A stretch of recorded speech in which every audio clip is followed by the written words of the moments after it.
ওকে, তো চলো আমরা ক্লাসটা আজকে শুরু করি। আমি স্ক্রিন শেয়ার করছি, কেমন? সবাইকে আবার গুড ইভিনিং। আর আজকে জাস্ট অল্প করে আমরা পড়বো, সেটা হচ্ছে ইন্ডিয়ান ন্যাশনাল কংগ্রেস।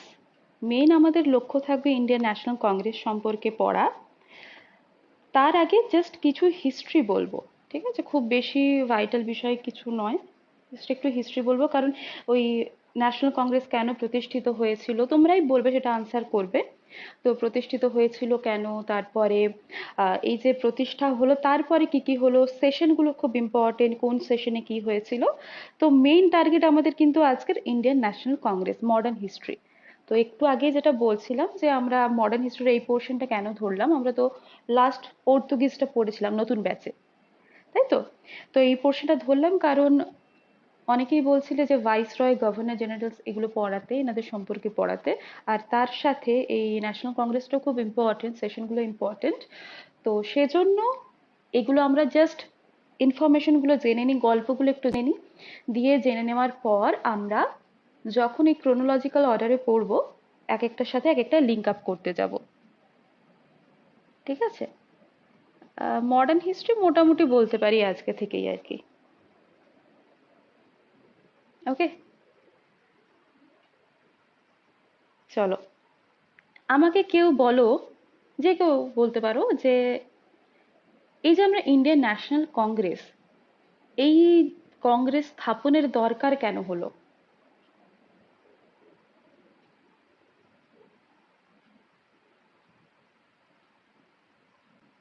কারণ কি? কি মনে হয় সবার?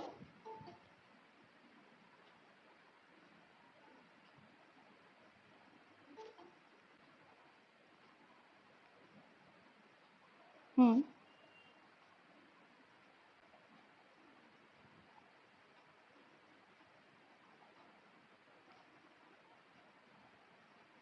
একদম ঠিক আছে, চলো আমরা তাহলে অনেক মতামত দেখলাম, এবারে একটু আমরা হিস্ট্রিতে ঢুকে যাই। মানে কি হতে পারে বা কি কারণ হয়েছিল, একটু সিকুয়েন্সিয়ালি আমরা একটু যদি দেখি আমরা কি বলতে পারবো।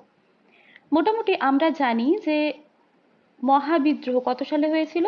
1857। হ্যাঁ, 1857 সালে মহাবিদ্রোহ হয়েছিল, তাই তো? তো এই যে রিভল্টটা, এই রেভেলিয়নটা, বিদ্রোহটা, রিভল্টটা আলটিমেটলি কি হয়, ব্যর্থ হয়ে যায়। এর ব্যর্থতার কারণ কি না, প্রপার লিডারশিপের অভাব। এটা মেইন কারণ আমরা বলতে পারি। প্রপার লিডারশিপ ছিল না, তাই তো? এক্ষেত্রে ছিল না। কারণ আমরা অনেকের নাম দেখি, যেমন নানা সাহেব, তাঁতিয়া টোপি, এরকম ভাবে মানে প্রপার লিডারশিপ বলতে যৌথভাবে যে একটা রেভেলিয়ন, একটা রিভল্টকে যে লিড করা, সেই বিষয়টা ছিল না সেই সময়, ছিল না, রাইট?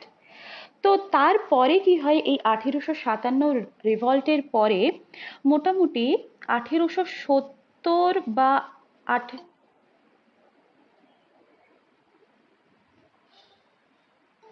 ও না না, বেশি কিছু বলা হয়নি। আমি সবাইকে জিজ্ঞাসা করছিলাম যে এই 1800 মানে ন্যাশনাল কংগ্রেস যেটা স্থাপিত হয়েছিল সেটা কেন স্থাপিত হয়েছিল।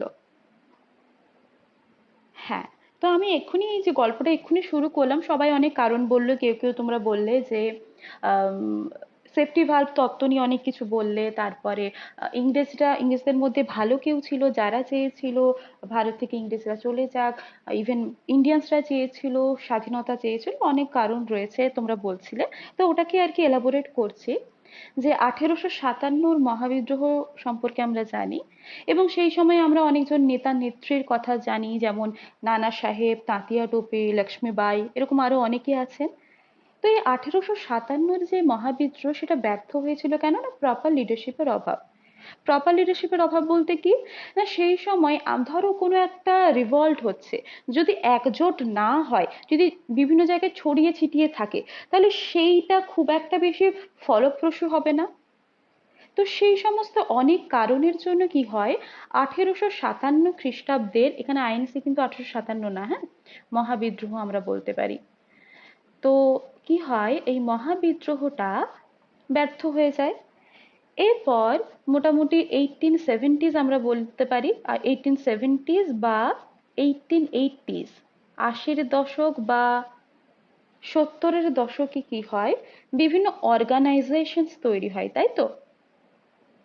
কি কি অর্গানাইজেশনস এর আমরা নাম বলতে পারি, দু একটা বলো। হ্যাঁ, ল্যান্ড হোল্ডার সোসাইটি তো আছে। বাহ। হ্যাঁ, ইন্ডিয়ান অ্যাসোসিয়েশন। একদম। অনেক সভা আছে, তাই না? তো এই সময় এই 1870-80-র দশকে আমরা বিভিন্ন অর্গানাইজেশন দেখি, তার মধ্যে দু একটা নাম আমি একবার বলে দিচ্ছি। ধরো মেইন চারটে যদি আমরা বলি, একটা হচ্ছে পুনা সার্বজনীন সভা, আমরা জানি, তাই তো? সালটা কত কারো মনে আছে? 1870। নামের মধ্যেই আছে এটা কোথায় হয়েছিল। পুনাতে হয়েছিল। একদম। আর কে প্রতিষ্ঠা করেছিলেন, মেইনলি আমরা কার নাম পাই? একদম, মহাদেব গোবিন্দ রানাডে, প্রচুর পরীক্ষাতে আসে। হ্যাঁ। তো এনার সম্পর্কে, এই সভা সম্পর্কে আমরা আরো একটা ক্লাসে পড়বো, তো আজকে আমরা বেসিক্যালি ন্যাশনাল কংগ্রেস নিয়ে পড়বো, ইন্ডিয়ান ন্যাশনাল কংগ্রেস। তো পুনা সার্বজনীন সভা, আমরা ওই 1870s বা 80s এর যদি সভার কথা বলি, বিভিন্ন অর্গানাইজেশনস এর কথা বলি, তার মধ্যে পুনা একটা গেল। আরেকটা আমরা বলতে পারি মাদ্রাজ, তাই তো? ম্যাড্রাস মহাজন সভা। সালটা কত কারো মনে আছে? 1884-এ আমরা পাই। 1870s আর 80s এর সময়ে মাদ্রাজ মহাজন সভা পায় 1884-এর দিকে। তারপরে তোমরা যেটা বললে ইন্ডিয়ান অ্যাসোসিয়েশন বলতে পারি। কত সাল? 1876।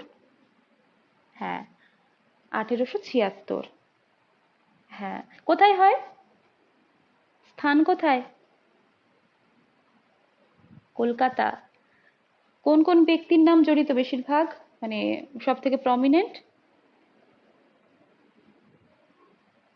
একদম, আনন্দমোহন বসু আর এস এন ব্যানার্জি, সুরেন্দ্রনাথ ব্যানার্জি, তাই তো? এস এন বি লিখে দিলাম।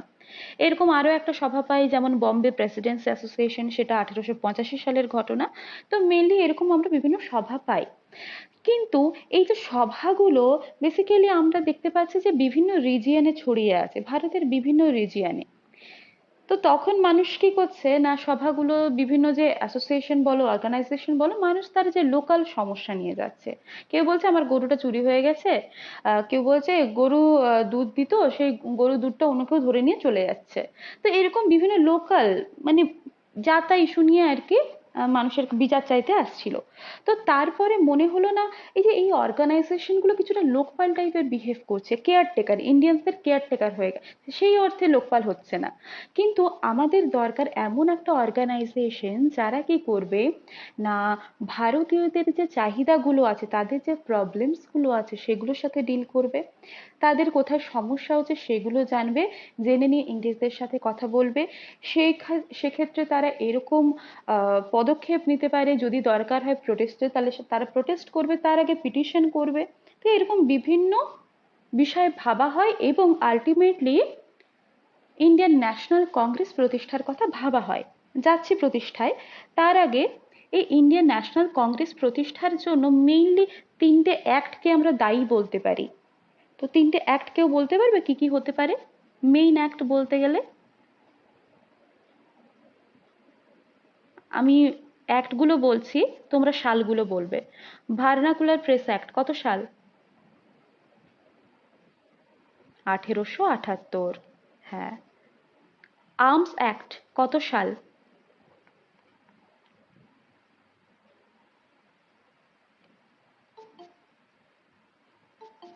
হ্যাঁ। আচ্ছা, তারপরে আসছি ইলবার্ট বিল কত সাল? ঠিক আছে। তো ওই সময় এই যে অ্যাক্টগুলো আছে, এই অ্যাক্টগুলো কিন্তু ইন্ডিয়ান ন্যাশনাল কংগ্রেস প্রতিষ্ঠার জন্য গুরুত্বপূর্ণ ভূমিকা পালন করে। দিয়ে আলটিমেটলি কবে যে আমরা দেখি ইন্ডিয়ান ন্যাশনাল কংগ্রেস প্রতিষ্ঠিত হয়? 1885। তারিখটা কেউ বলতে পারবে কত সালে? 28শে ডিসেম্বর, তাই তো? তো এই যে ইন্ডিয়ান ন্যাশনাল কংগ্রেস প্রতিষ্ঠা, এক্ষেত্রে কিন্তু কোনো যদি ভারতীয় এটাকে প্রতিষ্ঠিত করতে যেত, ইংরেজরা তৎক্ষণাৎ কি করতো না, রিজেক্ট করে দিত যে আমরা এটাকে মানছি না। তো সেজন্য ভারতীয়রা ধরলো কাকে না, অ্যালান অক্টেভিয়ান হিউম। কাকে ধরলো? অ্যালান অক্টেভিয়ান হিউম, আমরা জানি তাই তো এনার নামটা কি বললাম, অ্যালান অক্টাভিয়ান।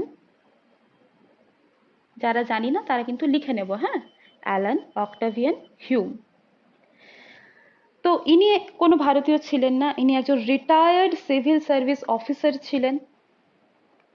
তো এনার মারফত আমরা দেখছি অ্যালান অক্টেভিয়ান হিউম আমাদের ইন্ডিয়ান ন্যাশনাল কংগ্রেস প্রতিষ্ঠা করেন। সেই সময় ভাইসরয় কে ছিলেন? হ্যাঁ, সেই সময় ভাইসরয় ছিলেন লর্ড ডাফরিন, তাই তো? এটাও কিন্তু খুব ইম্পর্টেন্ট, ডাফরিন, RIN, হ্যাঁ। আচ্ছা, এই যে ইন্ডিয়ান ন্যাশনাল কংগ্রেস, এর প্রতিষ্ঠার একটা থিওরি যেমন তোমরা বললে, অ্যালান অক্টেভিয়ান হিউম যে থিওরির বেসিসে এটা প্রতিষ্ঠা করেন, কি থিওরি নামটা? হ্যাঁ, সেফটি ভালভ থিওরি, তাই তো? এই থিওরিটা কি আমরা যাচ্ছি, তার আগে এই ইন্ডিয়ান ন্যাশনাল কংগ্রেস প্রতিষ্ঠার অনেকগুলো থিওরি আমরা দেখি, যার মধ্যে মেন থিওরি হচ্ছে দুটো। একটা হচ্ছে তোমরা যেটা বললে সেফটি ভালভ থিওরি, আমি সেফটি ভি লিখছি, হ্যাঁ। আর সেকেন্ড একটা হচ্ছে, সেটা কি বলতো, ন্যাশনালিস্ট থিওরি। ন্যাশনালিস্ট থিওরি বলতে কি না, এই যে আমরা বিভিন্ন অর্গানাইজেশন প্রতিষ্ঠা দেখলাম, তার মাধ্যমে কেন একটা জাতীয় কংগ্রেস, যেখানে সবাই জমায়েত হয়ে সবার মতামত দিতে পারবে, এবং ওখানে কিছু কিছু মেম্বার থাকবেন, যে মেম্বাররা প্রতিনিধি হিসেবে ইংরেজদের কাছে যাবেন এবং নানা সমস্যার সমাধান করবেন, অনেক কিছু বিষয় আছে। তো এটা হচ্ছে ন্যাশনালিস্ট থিওরি। ওকে, এবারে সেফটি ভালভ থিওরিটা একটু বলেছো, খুব সুন্দর বলেছো। আমাকে জাস্ট এমনি বলো, সেফটি ভালভ বিষয়টা কি, যদি কারো জানা থাকে। সাইন্টিফিক্যালি বলো।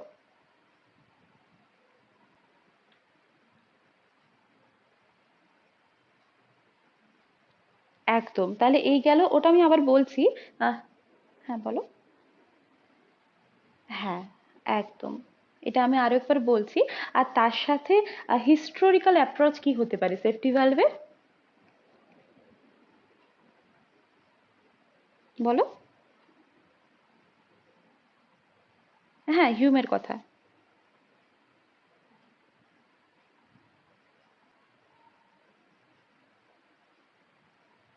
হ্যাঁ, সবাই একদম ঠিকঠাকই বলেছো। সৈকত, শ্রেয়া, শুভদীপ সবাই ঠিক বলেছো। এই বিষয়টাকে আমি আরেকবার বলে দিই, ঠিক আছে? যে সেফটি ভালভ থিওরিটা কি, মোটামুটি ন্যাশনালিস্ট যে থিওরিটা, সেটা আমরা বুঝেছি তো নাকি? হ্যাঁ, আচ্ছা, তাহলে সেফটি ভালভ বিষয়টা কি না, প্রেসার কুকারে আমরা দেখি, প্রেসার কুকারে যে ঢাকনাটা আছে তার মাথায় এরকম ভাবে একটা টুপির মতো থাকে, তাই তো? এই যদি প্রেসার কুকারের ঢাকনা হয়, তার মাথায় এখানে একটা টুপির মতো থাকে এবং ওর গায়ে কিছু হোল থাকে। প্রেসার কুকারে আমরা জেনারেলি কি জানি, যে 100 ডিগ্রি সেলসিয়াসে জল ফোটে, তাই তো? কিন্তু প্রেসার কুকারের মধ্যে গেলে কি হয়, সেই যে জলের যে টেম্পারেচার, বয়লিং টেম্পারেচারটা 100 ডিগ্রি সেলসিয়াস থেকে বেড়ে গিয়ে কত হয়ে যায়? অ্যাপ্রক্স 100, বলো, বলেছিলাম। হ্যাঁ, 120 ডিগ্রি সেলসিয়াস হয়ে যায়, ঠিক আছে? এটা কিন্তু জিকে হিসেবে বা সায়েন্স জিকে হিসেবে প্রশ্ন আসতে পারে। তো কি হয়, কেন হয়ে যায় না, প্রেশারটা বেড়ে যায়, প্রেশার কুকারের মধ্যে প্রেশারটা বেড়ে যায়। ফলে কি হয়, যাতে তাড়াতাড়ি খাবারটা সিদ্ধ হতে পারে, সেই কারণে এই প্রেসার কুকারে জলের যে টেম্পারেচারটা বা ফুটনাঙ্কটা, সেটা 120 ডিগ্রি সেলসিয়াস হয়ে যায়। এবারে কি হচ্ছে, যখন প্রেসারটা বেড়ে যাচ্ছে প্রেসার কুকারের মধ্যে, সেই প্রেসারটা যতক্ষণ না রিলিজ হতে পারছে, ততক্ষণ কি হবে, কিছুক্ষণ পরে সে বাস্ট করে যাবে। সেই জন্য এই যে হোলগুলো যেগুলো থাকে এই ভেসেলের ওপরে, যেটাকে আমরা সিটি বলি বা ভেসেল বলি, প্রেসার কুকারের সিটি, তো ওক্ষেত্রে কি হয়, এই যে ভালভটা, এই ভালভটা একটু উঠে গিয়ে ওই এক্সট্রা যে প্রেসারটা সেটাকে বের করে দেয়। এবং তার সাথে আমরা একটা হুইসেল শুনতে পাই না, মানুষকে অ্যাওয়ার করে যে না, কিছুক্ষণ পরে এটাকে নামিয়ে দাও, বা সেই তৎক্ষণাৎ নামিয়ে দাও, সেটা সিচুয়েশনের উপর ডিপেন্ড করছে। তো এটা হচ্ছে এক্স্যাক্টলি, সাইন্টিফিক্যালি সেফটি ভালভ। এবারে এই সেফটি ভালভটা অনেক আগে একজন দিয়েছিলেন, একজন এই সম্পর্কে বলেছিলেন। পরবর্তীকালে যখন ইন্ডিয়ান ন্যাশনাল কংগ্রেস প্রতিষ্ঠা হচ্ছে, সেই সময় অ্যালান অক্টেভিয়ান হিউম এই সেফটি ভালভ থিওরিকে কাজে লাগিয়ে ইন্ডিয়ান ন্যাশনাল কংগ্রেস প্রতিষ্ঠা করেন। তো প্রশ্ন আসে যে who propagated safety valve theory for which organization? Propagated মানে প্রচার করেছিলেন বা ব্যবহার করেছিলেন, ইন দ্য সেন্স আমরা বলতে পারি প্রোপাগেটেড। তো সেটা কি হবে? Allan Octavian Hume. কোন অর্গানাইজেশনের জন্য? আইএনসি এর জন্য। একদমই তাই। আচ্ছা, তো ওনার মনে হয়েছিল কি না, এই যে ভারতীয়রা বিভিন্ন ক্ষোভ তো জমা হচ্ছে, এই ক্ষোভটা জমা হতে হতে যদি কেউ না থাকে তাহলে কি হবে, এই প্রেশারটা রিলিজ হতে হবে। এই প্রেশারটা রিলিজ হওয়ার জন্য যদি বিখরে যায়, যদি একটু একটু করে একটা সময় পরে তারা যদি বাস্ট আউট হয়ে যায়, তাহলে কি হবে, আবার রেবেলিয়ন হবে, রিভল্ট হবে। সেই সময় এই যে 1857-র মতো যাতে এত বড় রকমের রিভল্ট না হয়, সেই সমস্ত কারণের জন্যই সেফটি ভালভ থিওরির কথা বলেছিলেন অ্যালান অক্টেভিয়ান হিউম। তিনি চেয়েছিলেন যে যা যা বিষয় হোক না কেন, যদি কোনো কিছু নিয়ে ভারতীয়দের, যে কোনো ভারতীয়র, যে কোনো জায়গায় অবস্থিত ভারতীয়র কোনো রকম সমস্যা হয়, এই যে ইন্ডিয়ান ন্যাশনাল কংগ্রেসের বিভিন্ন অধিবেশন হবে, বিভিন্ন কনফারেন্স হবে, সেখানে ইন্ডিয়ানসরা আসবেন বিভিন্ন জায়গার মতামত নিয়ে, সেগুলোকে নোট ডাউন করা হবে এবং আলটিমেটলি মিটিং এর মাধ্যমে স্থির করা হবে, একটা রেজলিউশন স্থির করা হবে। রেজলিউশনে কি বলা হবে না, সমস্যা রয়েছে এই জায়গাগুলোতে এবং এগুলো আলটিমেট, এগুলো আমাদের সলিউশন দরকার। তখন এই রেজলিউশনটাকে ইংরেজদের কাছে পাঠানো হবে সমাধানের জন্য, যে ইন্ডিয়ান্সের এই প্রবলেম হচ্ছে, আপনারা দেখুন। কারণ কিছুক্ষণ পরে গিয়ে প্রথম দিকে তারা ভাবতো যে যদি আমরা একটু কোলাবোরেশন করি ইংরেজদের সাথে তাহলে আমাদের সমস্যাগুলো মিটে যাবে, যেটা পরবর্তীকালে আরো আমরা দেখবো সুরাট স্প্লিট হয়েছিল, মতভেদ হয়েছিল। তো প্রথমে তারা ভেবেছিল যে একটা অর্গানাইজেশন থাকবে, যারা কি করবে, বিভিন্ন ভারতীয়দের যে অভাব অভিযোগগুলো আছে সেগুলোকে লিস্ট আউট করবে। লিস্ট আউট করার পরে সেই পার্টিকুলার জায়গাগুলোকে, যেগুলো খুব ইম্পর্টেন্ট ন্যাশনাল ইস্যুজ আমরা বলতে পারি, ওই যে ছোট ছোট ছোট ছোটখাটো যে প্রবলেমসগুলো, সেই প্রবলেমসগুলো না, যেগুলো ন্যাশনাল ইস্যুজ, সেগুলোকে, তারও মধ্যে আবার ইম্পর্টেন্ট যেগুলো, যেগুলো সলভ না হলেই নয়, সেগুলোকে নিয়ে রেজলিউশন নেওয়া হবে এবং তারপর সেটা নিয়ে ইংরেজদের সাথে বসা হবে কথা বলার জন্য। ওকে, তো এই হচ্ছে সেফটি ভালভ থিওরি। এবারে এই আমরা দেখবো যে ইন্ডিয়ান ন্যাশনাল কংগ্রেসের অধিবেশন হচ্ছে, প্রথমত আমরা দেখলাম 85-তে 2 ডিসেম্বর কি হচ্ছে না, ইন্ডিয়ান ন্যাশনাল কংগ্রেস প্রতিষ্ঠা হলো। এই 28 ডিসেম্বর ইন্ডিয়ান ন্যাশনাল কংগ্রেস প্রতিষ্ঠা, একদম, ইন্ডিয়ান ন্যাশনাল কংগ্রেস প্রতিষ্ঠা হলো। তো আমাকে বলো এর যে ফার্স্ট সেশন সেটা কবে হয়? হ্যাঁ, 1885 কত তারিখে বলতে পারি? ওই যে, হ্যাঁ, 28 ডিসেম্বর থেকে 31 ডিসেম্বর। যখন 1885-তে ইন্ডিয়ান ন্যাশনাল কংগ্রেস প্রতিষ্ঠা হলো, অ্যালান অক্টেভিয়ান হিউম প্রতিষ্ঠা করলেন, সেই সময় ভাইসরয় ছিলেন লর্ড ডাফরিন। তখন ফার্স্ট তারা স্থির করলো যে প্রত্যেক বছর, প্রতি 1 বছরে একবার করে মিটিং ডাকা হবে, কনফারেন্স ডাকা হবে। এবং সেই টাইমটা কখন থাকবে না, বছরের একদম শেষের 3-4 দিন মতো। তো 28, 29, 30, 31 এরকম টাইমটায় আর কি প্রত্যেক বছর মিটিং করা হবে, এটা সিদ্ধান্ত নেওয়া হয়। এবারে এই মিটিংটা হওয়ার কথা ছিল কোথায়? প্রথমত কোথায় হওয়ার কথা ছিল? পুনেতে হওয়ার কথা ছিল, কিন্তু হলো না। কেন হলো না?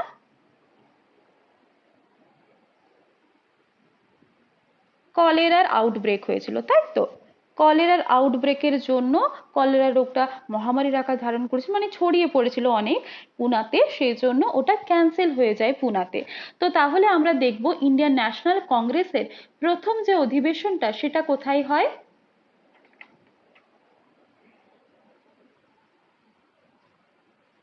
হ্যাঁ, বোম্বেতে হয় এবং কলেজটার নাম হচ্ছে গোকুল দাস তেজপাল সংস্কৃত কলেজ। ওকে, গোকুল দাস তেজপাল সংস্কৃত কলেজে হয়। এবং এখানে কতজন ডেডিকেটস ছিলেন, কতজন আর কি বিশিষ্ট ব্যক্তি? হ্যাঁ, ৭২ জন পার্টিসিপেট করেছিলেন।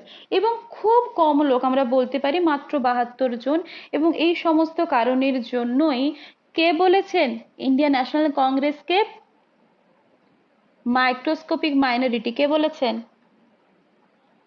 ডাফরিন, তাই তো? হ্যাঁ হ্যাঁ, মাইক্রো, দেখো একটা প্রশ্ন আসে। হ্যাঁ, মাইক্রোস্কোপিক মাইনরিটি বলছেন কি ইন্ডিয়ান ন্যাশনাল কংগ্রেসকে? লর্ড ডাফরিন বলছেন। ওকে, এটা পরীক্ষায় আসে, আরো অনেক কিছু আমরা আস্তে আস্তে জানবো। এবং এই যে সেশনটা, সেখানে একজন প্রিসাইড করেন, মানে সভাপতিত্ব করেন কে? হ্যাঁ, উমেশচন্দ্র ব্যানার্জি, তাই তো? উনি সভাপতিত্ব করেন। ব্যাস, এখানে একটা গল্প রয়েছে। কি গল্প রয়েছে? যখনই অধিবেশনটা হচ্ছে, এই ফার্স্ট কনফারেন্সটা হচ্ছে আইএনসির, তখন প্রথমে অ্যালান অক্টেভিয়ান হিউম বক্তব্য রাখছেন। উনি বক্তব্যে কি বললেন না, প্রথমে আমি যেটা বললাম যে প্রত্যেক বছর আইএনসি একটা করে সেশন রাখবে, একটা করে মিটিং রাখবে, কনফারেন্স রাখবে। ওকে, আর সেই কনফারেন্সে যারা ডেডিকেটসরা থাকবেন, যারা ব্যক্তিরা থাকবেন, তাদের ভোটিং হবে এবং ভোটিং এর মাধ্যমে স্থির করা হবে ওই সেশনটা কে প্রিসাইড করবেন, কে সভাপতিত্ব করবেন, ওটা ঠিক হবে।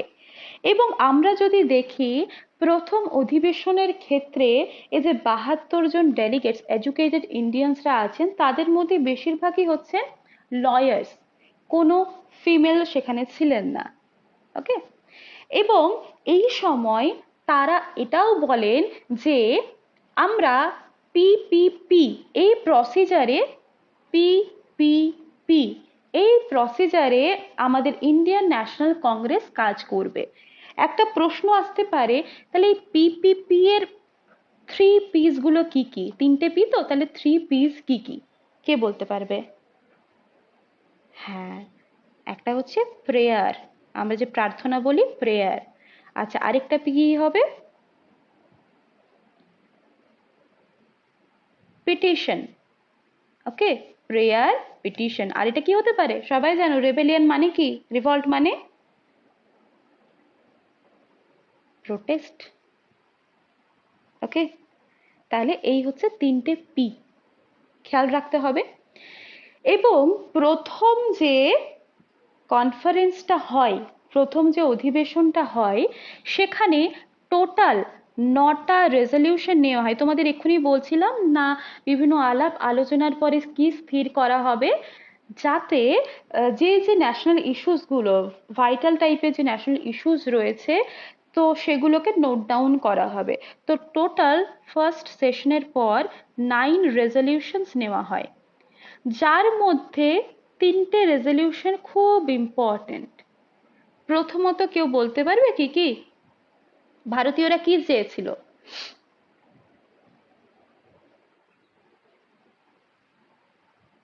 হ্যাঁ, ওটা আছে।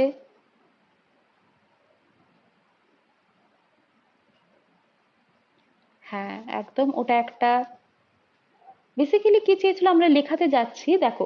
সেই সময় ইংরেজরা তাদের যে মিলিটারি এক্সপেন্স, মানে তাদের যে মিলিটারি যে রয়েছে, তার জন্য প্রচুর খরচ করত। তো প্রথমত আমরা লিখতে পারি তারা চেয়েছিল, মানে রেজলিউশনের মোস্ট ইম্পর্টেন্ট তিনটে রেজলিউশন তো, একটা হচ্ছে তারা চেয়েছিল রিডিউস মিলিটারি এক্সপেন্ডিচার, মানে মিলিটারির উপরে যে খরচটা করা হয় সেটাকে কমাতে। কারণ এর উপরে যদি বেশি খরচ করা হয়, এক সময় দেখা যাচ্ছে কি না, ইন্ডিয়ানসদের অভাব দেখা দিচ্ছে, তাদের ভালো করে ওয়েলফেয়ার হচ্ছে না বিভিন্ন ক্ষেত্রে, তো এটা একটা কারণ। সেকেন্ড, তোমরা যেটা বললে না, সিভিল সার্ভিস যে এক্সামটা আগে কোথায় হতো? লন্ডনে হতো। হ্যাঁ, তো এই সিভিল সার্ভিস এক্সামটা যাতে ইন্ডিয়াতেও কন্ডাক্ট করা যায় সেটার জন্য। 3 নম্বর আমরা বলতে পারি কি না, এই যে লেজিসলেটিভ কাউন্সিল, এই লেজিসলেটিভ কাউন্সিল গুলো কোথায় কোথায় তৈরি হবে। প্রথমে লিখি লেজিসলেটিভ কাউন্সিল প্রথমত তৈরি হওয়ার কথা বলেছিল কোথায়, এনডব্লিউইপি। এনডব্লিউইপির ফুল ফর্ম কি, নর্থ ওয়েস্ট এন্টায়ার প্রভিন্স।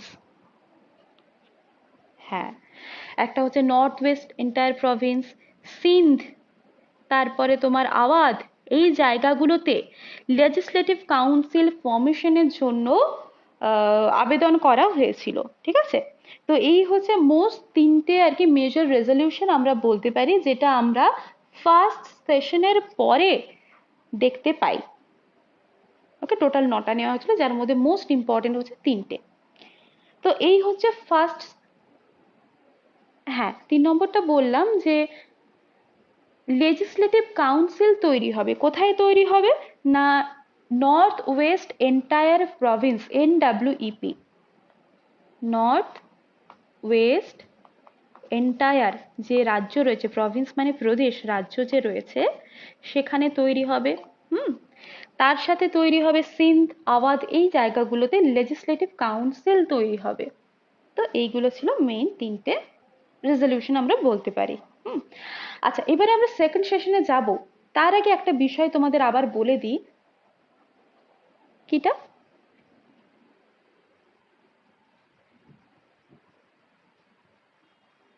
হ্যাঁ, রিডিউসড মিলিটারি এক্সপেন্ডিচার, মানে ওই যে ইংরেজরা কি করতো, তাদের যে মিলিটারি যে রয়েছে, ডিফেন্স যেটা রয়েছে তার উপরে প্রচুর টাকা খরচ করতো। ওদের তো দেখানো তো অনেক বাড়বাড়ন্ত ছিল, শো অফে। তো সেক্ষেত্রে অনেক টাকা খরচ করতো, এবং সেক্ষেত্রে কি হতো, যদি ওটার উপরে টাকা খরচ করে দেয়, মানুষের, সাধারণ মানুষের, ইন্ডিয়ানসদের যে আরো যে সুযোগ সুবিধা পাওয়ার দরকার ছিল সে জায়গায় কমতি হয়ে যেত, ঘাটতি হয়ে যেত, সে কারণে। ওকে,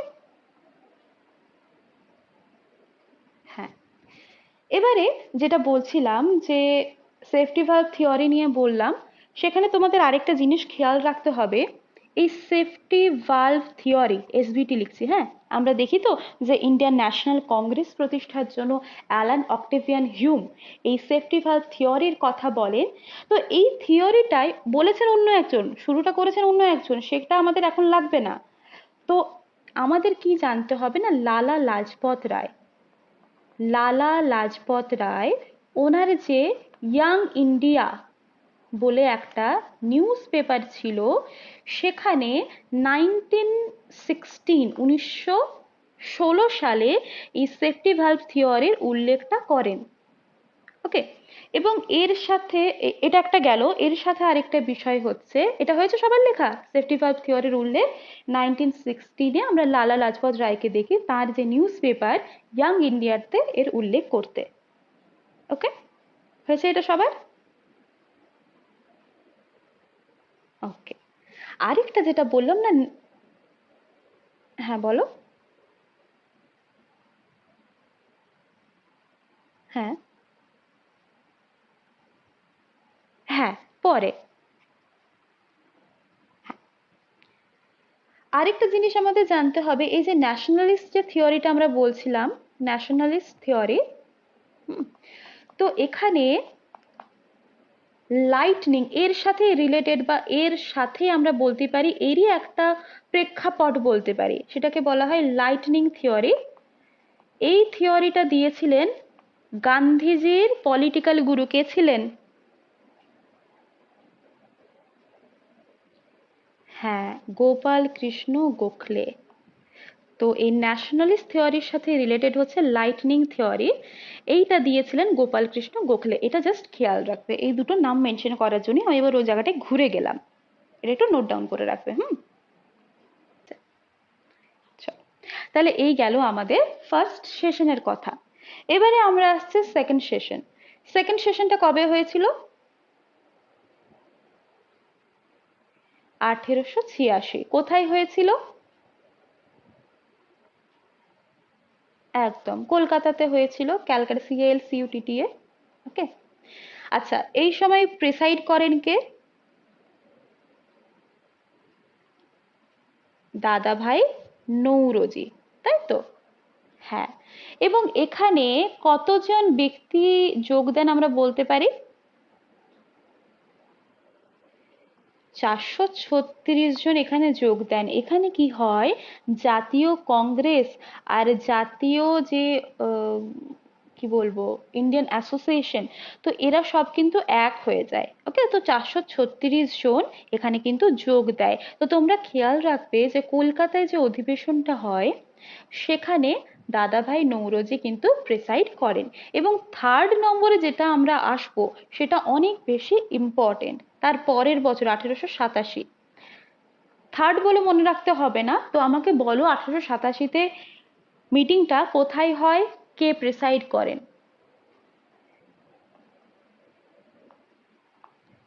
হ্যাঁ, তাহলে মাদ্রাজে হয় 1887-র যে কনফারেন্সটা। এখানে প্রেসিডেন্ট বা প্রিসাইড করেন কে, মানে সভাপতিত্ব করেন ওই সভাটায়, ওই অধিবেশনটায় কে? না, বদরুদ্দিন তৈয়াবজি, তাই তো?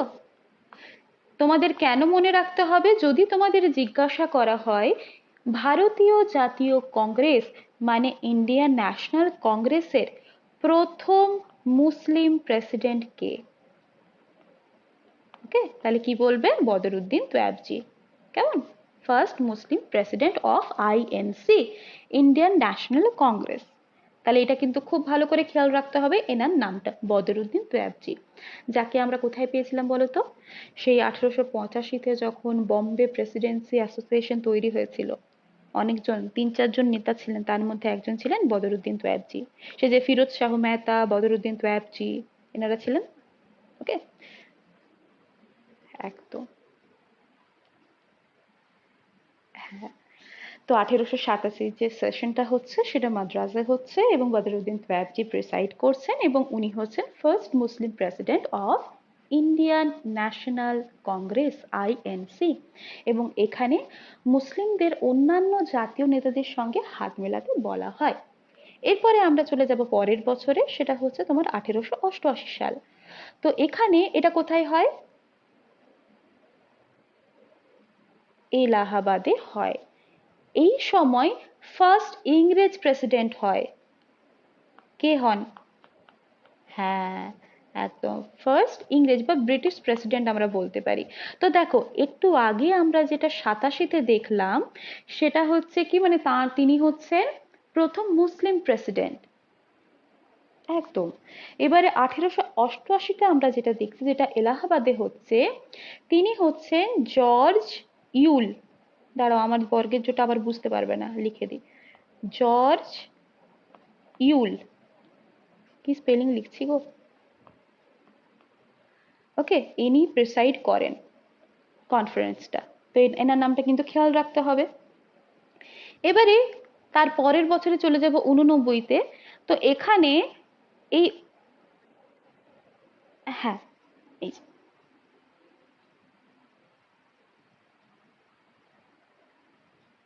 ঠিক আছে, ওকে।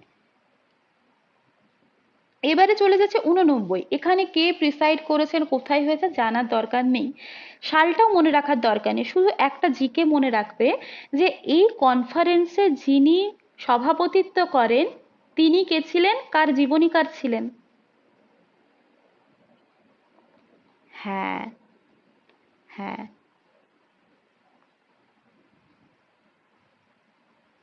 একদমই তাই। তো অ্যালান অক্টেভিয়ান হিউম, যিনি ইন্ডিয়ান ন্যাশনাল কংগ্রেস প্রতিষ্ঠা করছেন, তার জীবনী লেখেন কে? না, এই যে 1889 যে সেশনটা হয়েছিল তার প্রেসিডেন্ট মানে সভাপতি কে? না, তিনি ব্যক্তিটার নাম হচ্ছে উইলিয়াম উডারবার্ন। উডারবার্ন, ওকে, উইলিয়াম উডারবার্ন। তো তোমাদের জাস্ট এটুকুই জানতে হবে যে হিউমের জীবনীকার কে, জাস্ট স্ট্যাটিক জিকে হিসেবে। অ্যালান অক্টেভিয়ান হিউমের জীবনীকার কে? না, তিনি হচ্ছেন উইলিয়াম উডারবার্ন। ঠিক আছে, ওকে, হয়েছে সবার? ওকে, চল। নেক্সট আমরা যাচ্ছি 1889 হলো, এবারে নব্বইতে আমরা লিখবো না, এই সময় ফিরোজ শাহ মেহতা ছিলেন। দেখো ক্লাসটা শেষ হওয়ার পর তোমাদের একটা লিস্ট আমি দিয়ে দেবো, সেখান থেকেও তোমরা দেখে নেবে। ওকে, তো আমি জাস্ট ইম্পর্টেন্ট গুলো বলছি এবং লিখিয়ে দিচ্ছি, আর বাকি যত ইনফরমেশন আছে সব ছক করা আছে, তোমরা পেয়ে যাবে। হুম। তো 1890-তে যে ফিরোজ শাহ মেহতার নাম বললাম, উনি হচ্ছেন, এই সময় ঠিক করা হয় কি কংগ্রেসে একটা অধিবেশন লন্ডনে হবে, দরকার নেই। তারপরে ওই চার্লু, আনন্দ চার্লু, যাকে আমরা কোথায় দেখছিলাম না, যখন মাদ্রাজ মহাজন সভা প্রতিষ্ঠা হয়েছিল, চার্লু একজন ছিলেন তাদের মধ্যে, আনন্দ চার্লু। তো তার সেশনটা হয় 1891-তে, দরকার নেই। তারপর 94-তে আলফ্রেড ওয়েব, দরকার নেই। এইবারে আসছি আমরা, একদম চলে যাব 1896।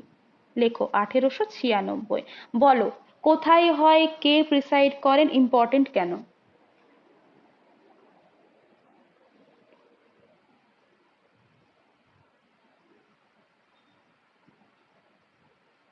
তাহলে 1896। হুম হুম হুম, বলো।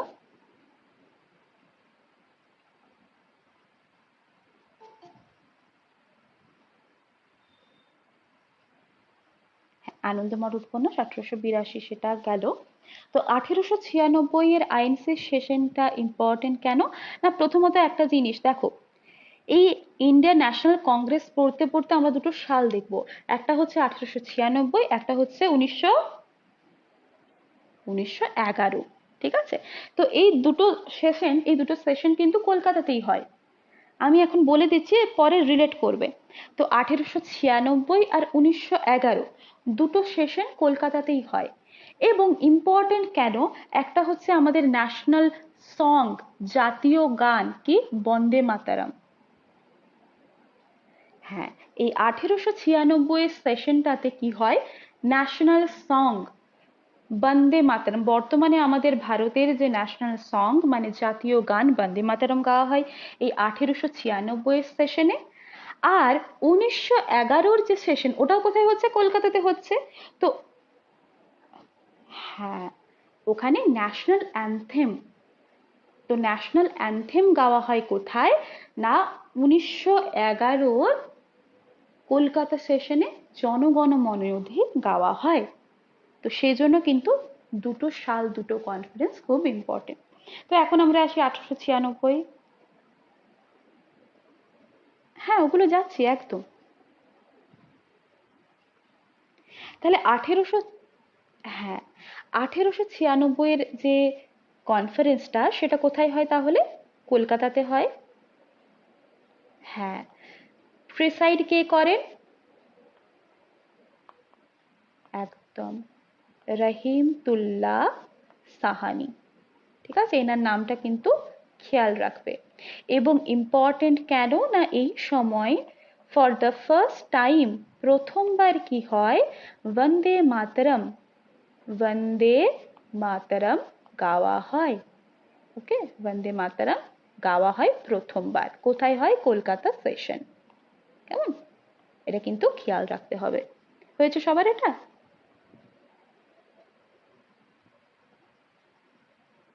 আচ্ছা, এবারে আমরা চলে যাব কোথায়, 1906-তে যাব।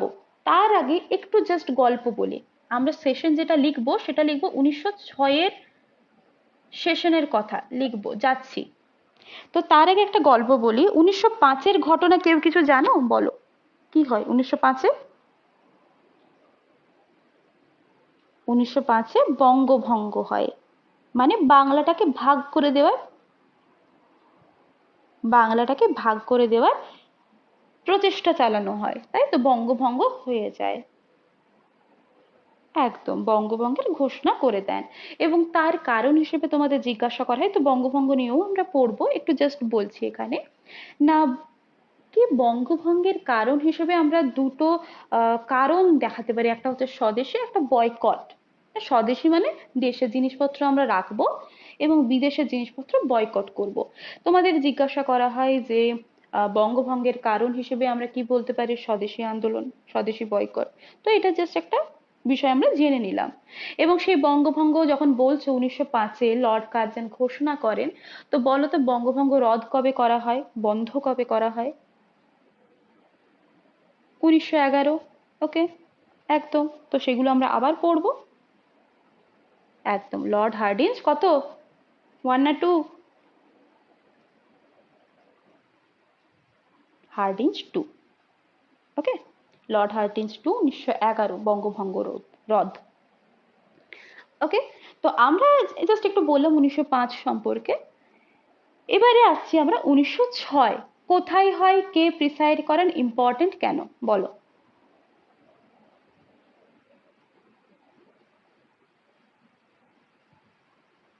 হ্যাঁ, দেখো, আমরা একটু আগের যে সেশনটা বললাম 1896, দুটো বললাম, 1896, 1911। 1896 কলকাতা, 1911 কলকাতা, মধ্যিখানে 1906 সেটাও কলকাতা সেশন। প্রেসিডেন্ট কে ছিলেন এই কনফারেন্সের, এই মিটিং এর প্রেসিডেন্ট ছিলেন আবার দাদাভাই নৌরোজি। আচ্ছা, ইম্পর্টেন্ট কেন, তোমরা যেটা বললে যে স্বরাজ শব্দটা প্রথমবারের জন্য ব্যবহৃত হয়, প্রথমবারের জন্য ব্যবহৃত হয় স্বরাজ শব্দটা।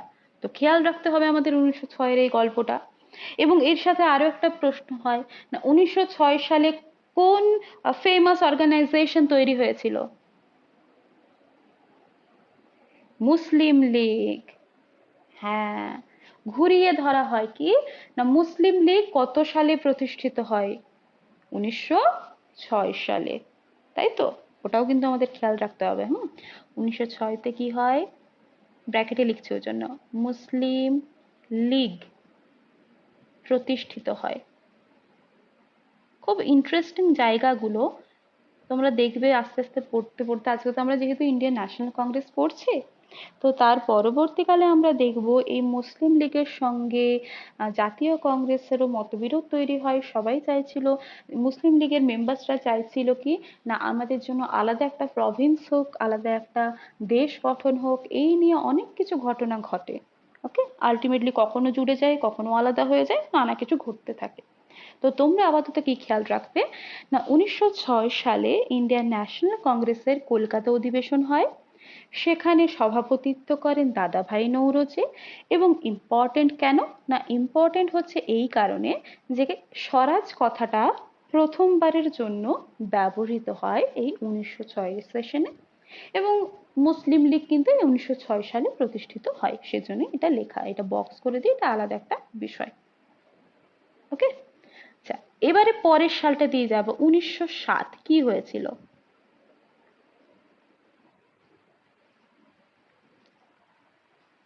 হ্যাঁ,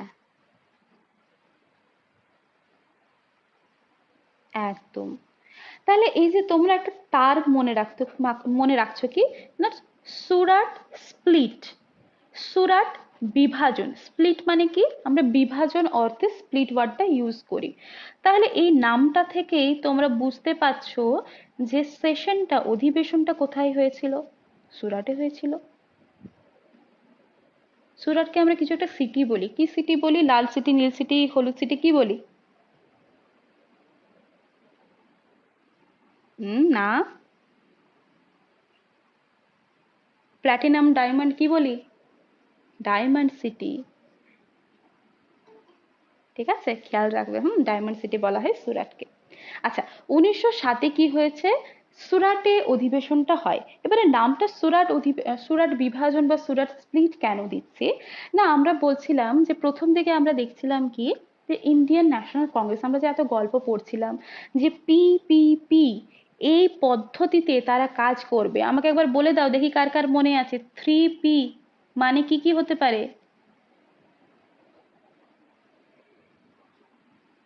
একদম, প্রেয়ার, পিটিশন, প্রোটেস্ট, এই 3টে P আমরা আগেই লিখেছি। তো প্রথমে চাইছিল কি তারা না, এক একটা করে কনফারেন্স হবে, সেখানে যে মেজর যে ইস্যুস, ন্যাশনাল ইস্যুস গুলো লেখা রয়েছে সেগুলোকে নোট ডাউন করা হবে আলোচনা করার পর, দিয়ে ইংরেজদের সাথে আলোচনায় বসা হবে। মানে একটা আলাপ আলোচনার মাধ্যমে আমরা মোটামুটি একটা সলিউশনে পৌঁছবো। কিন্তু আবার মতভেদ দেখা যায় মানুষের মধ্যে।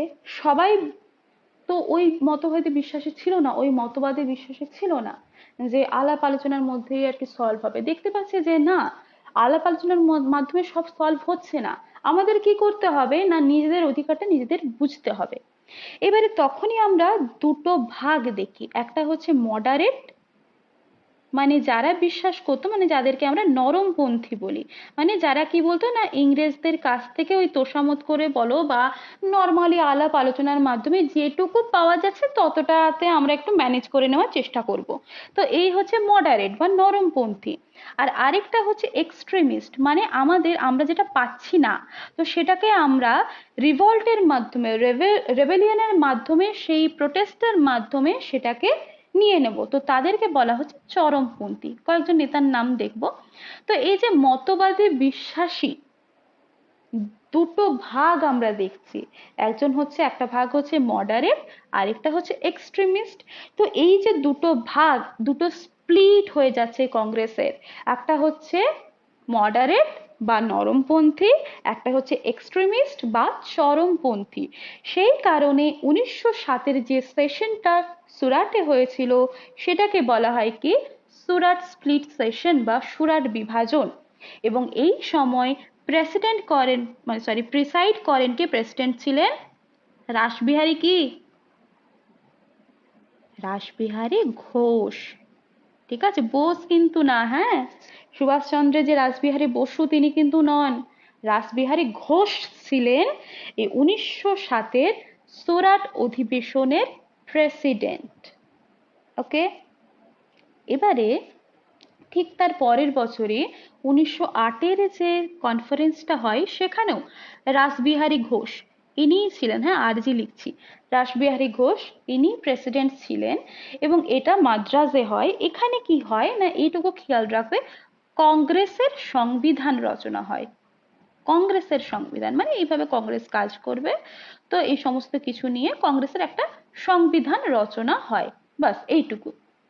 ঠিক আছে, এবারে 1909-তে কি হয়, লাহোরে একটা কনফারেন্স হয়। এই সময় ধর্ম অনুযায়ী আলাদাভাবে নির্বাচন মণ্ডলীর গঠনের বিরোধিতা করে একটা অ্যাক্ট আনা হয়, Indian council act. Madan Mohan Malviya ছিলেন 1909 সাল, খুব বেশি আসে না, ঠিক আছে, ওটা দরকার নেই এখন। এবারে 1910-এ তোমরা বলছিলে যে ওই উইলিয়াম উইডার্নবার্গ, যিনি কার জীবনী লিখেছেন, উইলিয়াম উইডার্নবার্গ হিউমের জীবনে লিখেছেন। হ্যাঁ, তো 1910-এ উনি আবার প্রেসিডেন্ট হন, ওখানে কিছু দরকার নেই। তাহলে 8-এর পরে আমরা ডিরেক্ট জাম্প করে যাচ্ছি, দেখো এর মধ্যেখানে অনেক কনফারেন্স হয়েছে, অনেক মিটিং হয়েছে। তো এবারে আমরা জাম্প করে যাচ্ছি 1911। এটা বলেছি কিন্তু ইম্পর্টেন্ট কেন, বলো, যা বলেছি বলিয়া ফেলো।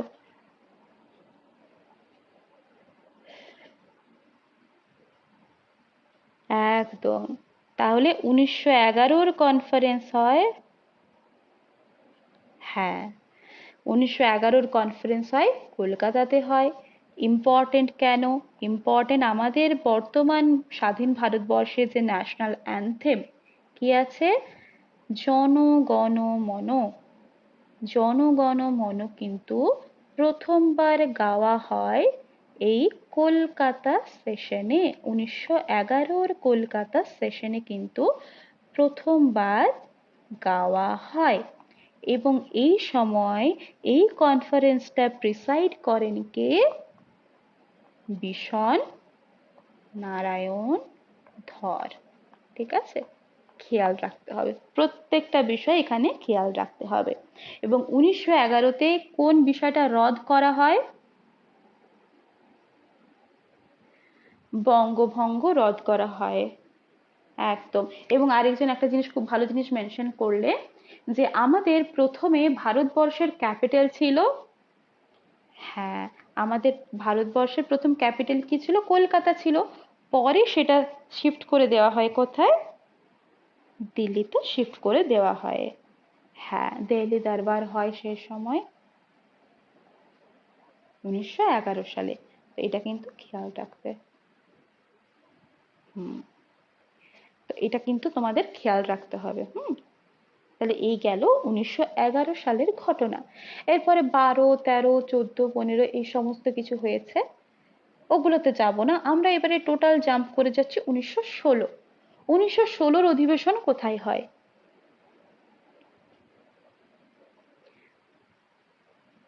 লখনৌ। হ্যাঁ, দেখো এই লখনৌ চুক্তি আমরা বারবার পড়ি, লখনৌ চুক্তির সাল দেওয়া থাকে 1916, 17, 18, 19। 1916 সালে কিন্তু লখনৌতে কনফারেন্সটা হয় ইন্ডিয়ান ন্যাশনাল কংগ্রেস। এটা ইম্পর্টেন্ট কেন লিখি? প্রেসিডেন্ট অতটা ইম্পর্টেন্ট নয়, ঘটনাটা ইম্পর্টেন্ট। এই সময় কি হয়? লখনৌতে হয়, দ্যাট ইজ কি হয়? লখনৌ চুক্তি। এই চুক্তির মাধ্যমে কি হয়? মুসলিম লীগের সঙ্গে যোগদান হয়, তাই তো? ইন্ডিয়ান ন্যাশনাল কংগ্রেসে মুসলিম লীগ যোগদান, এবং সেই সঙ্গে আরেকজন উপস্থিত ছিলেন। কে উপস্থিত ছিলেন? গান্ধীজি, তাই তো? তাহলে লখনৌ চুক্তি কার কার মধ্যে হয়?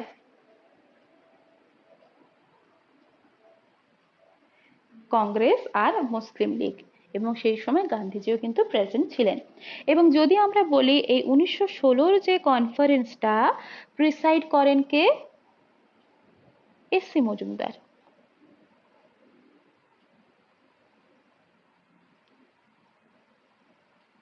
ওকে, সরি, এসি মজুমদার, অম্বিকাচরণ মজুমদার। হ্যাঁ, প্রিসাইড করেন অম্বিকাচরণ মজুমদার। তো এখানে এনার নাম থেকে বেশি ইম্পর্টেন্ট কি? 1916-তে লখনৌতে হয়, এবং সেই সময় লখনৌ প্যাক্ট সাইন হয় ইন্ডিয়ান ন্যাশনাল কংগ্রেস আর মুসলিম লীগের মধ্যে। এবারে প্রিসাইডটা মনে রাখতে পারো, অম্বিকাচরণ মজুমদার। তার পরের সেশন, একদম এর সাহায্যে মিলন হয়েছিল। আচ্ছা, এবারে 1916 গেল আমাদের, আসছি আমরা 17। 1917 ইম্পর্টেন্ট কেন? কে ছিলেন? অ্যানি বেসান্ট, ক্যালকাটা, একদম কলকাতাতে হয়েছিল। হ্যাঁ, দেখো খুব ইম্পর্টেন্ট, 1917-তে অ্যানি বেসান্ট, এনার নাম তো আমরা শুনেছি সবাই না? আমরা বারবারই দেখি যে যদি বলা হয় ইন্ডিয়ান ন্যাশনাল কংগ্রেসের প্রথম women president, first women president of INC, সেটা হচ্ছে কে? Annie Besant. যদি বলা হতো ইন্ডিয়ান উইমেন প্রেসিডেন্ট, আমরা কি করতাম? সরোজিনী নাইডু করতাম। যখন যদি বলতো প্রথম ভারতীয় মহিলা প্রেসিডেন্ট, 1925-এ দেখবো আমরা গল্পটা। হ্যাঁ, কানপুর সেশনে দেখবো এই গল্পটা। তো এখন আমরা দেখছি কি 1917-তে কলকাতা অধিবেশনে প্রিসাইড করেন অ্যানি বেসান্ট। প্রশ্ন হয় যে ভারতীয় জাতীয় কংগ্রেসের প্রথম মহিলা প্রেসিডেন্ট কে ছিলেন? না, অ্যানি বেসান্ট ছিলেন। হ্যাঁ, এই সময় কি কি ঘটনা ঘটে না? কংগ্রেসের যে পতাকা, কংগ্রেসের যে ফ্ল্যাগ, সেটার প্রস্তাবনা করা হয়। প্রস্তাবনা হওয়ার পর তারপরে ভাষাগত বিভাজন, ভাষা তো বিভিন্ন রকমের থাকবে, সেই ভাষাগত বিভাজনগুলো গ্রহণ করা হয়। এই সময় আমরা দেখবো গান্ধীজি সত্যাগ্রহ করছেন চম্পারণে। চম্পারণ কোথায় আছে? বিহার, এই বিহার, ঠিক আছে। হ্যাঁ,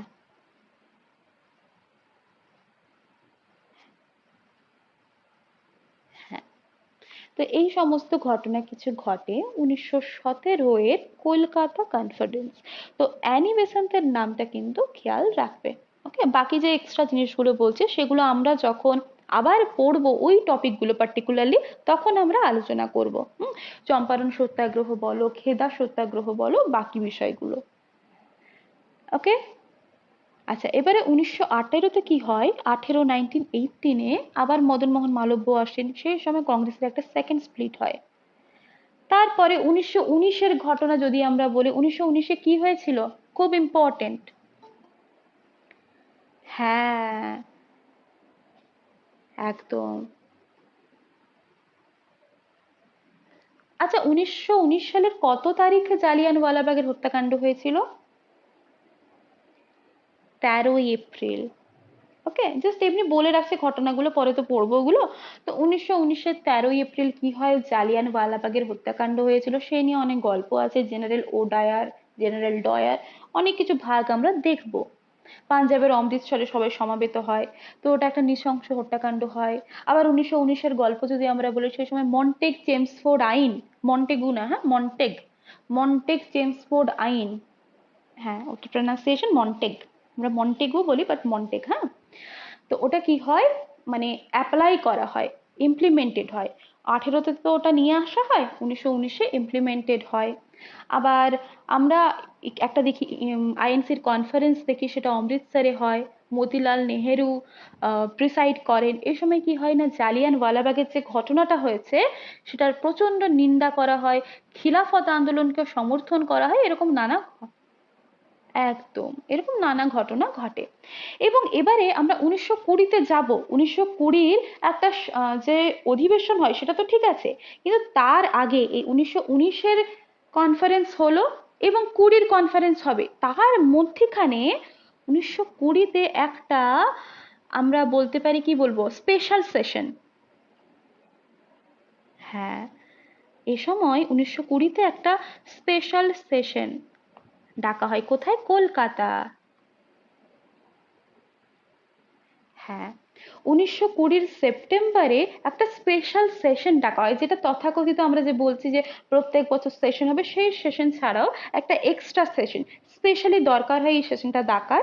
তো 1920-তে স্পেশাল যে বিশেষ অধিবেশন, স্পেশাল যে সেশনটা, সেটা কলকাতাতে ডাকা হয়। এবং এটাতে প্রিসাইড করেন কে,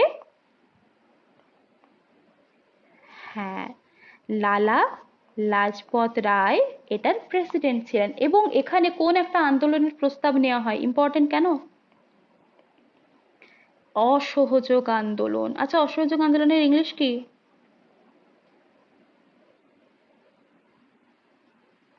একদম, কোঅপারেশন মানে সহযোগিতা করা, অসহযোগ মানে কি, নন কোঅপারেশন। টার্মটা খেয়াল রাখবে, দুটো টার্ম হয়, একটা হয় সিভিল ডিসওবিডিয়েন্স, আরেকটা হয় নন কোঅপারেশন।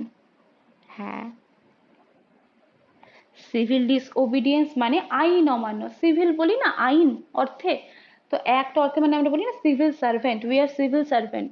তো সিভিল বা সিভিল ডিসওবিডিয়েন্স মানে আইনকে আমরা অমান্য করছি, ওকে। তো ওটা হচ্ছে তোমার কি, আইন অমান্য আন্দোলন। আর হচ্ছে অসহযোগ আন্দোলন কি না, নন কোঅপারেশন মুভমেন্ট, অসহযোগ আন্দোলন। তো সেই কারণে এটা ইম্পর্টেন্ট। এবং এই সময় কি হয়, খিলাফত আন্দোলন হয়। তো 1920 যে স্পেশাল সেশন, আমরা কি খেয়াল রাখবো, কলকাতাতে হয়, প্রিসাইড করেন লালা লাজপত রায়। ইম্পর্টেন্ট কেন না, এই সময় অসহযোগ আন্দোলনের কি প্রস্তাব গৃহীত হয়, যে আমরা অসহযোগ আন্দোলন করব, এই প্রস্তাবটা গৃহীত হয়। কেমন, এটা ইম্পর্টেন্ট, এটা স্পেশাল সেশন। এবারে যেটা নর্মালি হয় 1920 ডিসেম্বরে, ডিসেম্বর নাগাদ হচ্ছে, যেটা কোথায় হয়, নাগপুরে হয়। একদম। আচ্ছা, নাগপুরকে আমরা কিছু একটা সিটি বলি, কোন ফলের সিটি বলি, অরেঞ্জ, কমলা লেবু সিটি বলি নাগপুরকে, মহারাষ্ট্রে, তাই তো?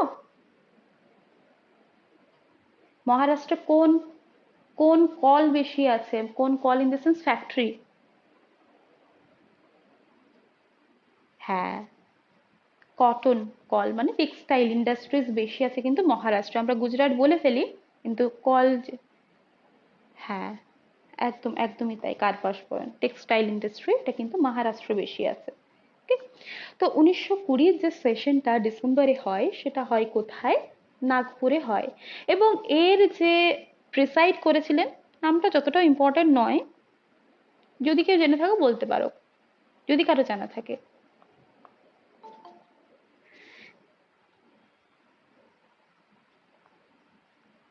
হ্যাঁ, সি বিজয় রাঘবাচারিয়া। হ্যাঁ, সি বিজয়, না না একদমই না, এটা এমনি জাস্ট লিখলাম, ঠিক আছে, এটা মনে রাখার দরকার নেই। সি বিজয় না, পাশে আবার কাটবো না, তখন ভাবে যে ভুল লিখেছি ওই জন্য কেটেছি। তো এটা মনে রাখতে হবে না, মনে রাখতে হবে না। ওকে, চল। 1920 যে সেশনটা, এটা কি হয়, নাগপুরে হয়। এবং এই সময় ওই যে আমরা দেখছিলাম কংগ্রেসের সংবিধান রচনা হচ্ছিল, কবে না মাদ্রাস সেশনে 1908-এ রচনা হচ্ছিল, শুনেছিলাম গল্পটা। সেই সংবিধানকে গ্রহণ করা হয় এই 1920-র যে নাগপুর সেশন সেখানে। এই সময় গান্ধী নীতিও গ্রহণ করা হয়, দরকার নেই কিছু। 1920 সেশনটা হয় কোথায়, নাগপুরে হয়। নর্মাল যে সেশনটা, একটা যে অ্যানুয়াল সেশন, সেটা হয় নাগপুরে। ওকে, এবারে যেটা বিষয় সেটা হচ্ছে 1921-এ, শুনে রাখো, লিখতে হবে না এটা। 1921-এ আহমেদাবাদে একটা কনফারেন্স হয়, সে সময় সিআর দাস, উনি তখন জেলে। ওকে, আর অ্যাক্টিং প্রেসিডেন্ট হন কে, আজমল খান, উনি অ্যাক্টিং প্রেসিডেন্ট হন। সেই সময় হজরত মোহানি কি করেন, পূর্ণ স্বাধীনতার দাবি করেন। হজরত মোহানি পূর্ণ স্বাধীনতার দাবি করেন 1921-এর আহমেদাবাদ সেশনে, লিখতে হবে না। 1922-এ কি হয়, গয়াতে সেশন হয়। কোথায়, গয়াতে। হ্যাঁ, চিত্তরঞ্জন দাস, একদম। সিআর দাস মানে যাকে আমরা কি টাইটেল দিই, দেশবন্ধু। তোমাদের একবার টাইটেল গুলো পড়াবো, হ্যাঁ, দেশবন্ধু, দেশপ্রাণ, দেশ নায়ক, এরকম ভাগ আছে, আমরা পরে আলোচনা করব। ওকে, তো সিআর দাস বা চিত্তরঞ্জন দাস, যিনি বাই প্রফেশন কি ছিলেন,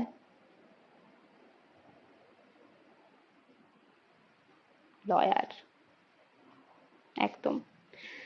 তো সিআর দাস 1922-এর যে গয়া সেশনটা আছে সেটা প্রেসাইড করেন, এবং এই সময় কি হয়, স্বরাজ্য দল গঠিত হয়। স্বরাজ্য দল গঠিত হয়।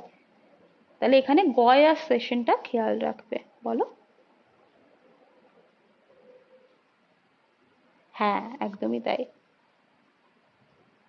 Okay, আচ্ছা, এবারে আমরা যাচ্ছি 1923, আবার স্পেশাল সেশন। কোথায় হয়, দিল্লিতে হয়। কেন হয় না, এনার নামটা ইম্পর্টেন্ট। কি নাম,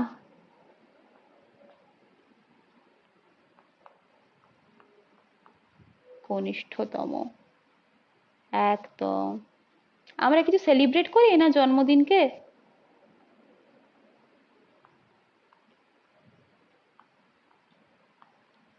কত তারিখ,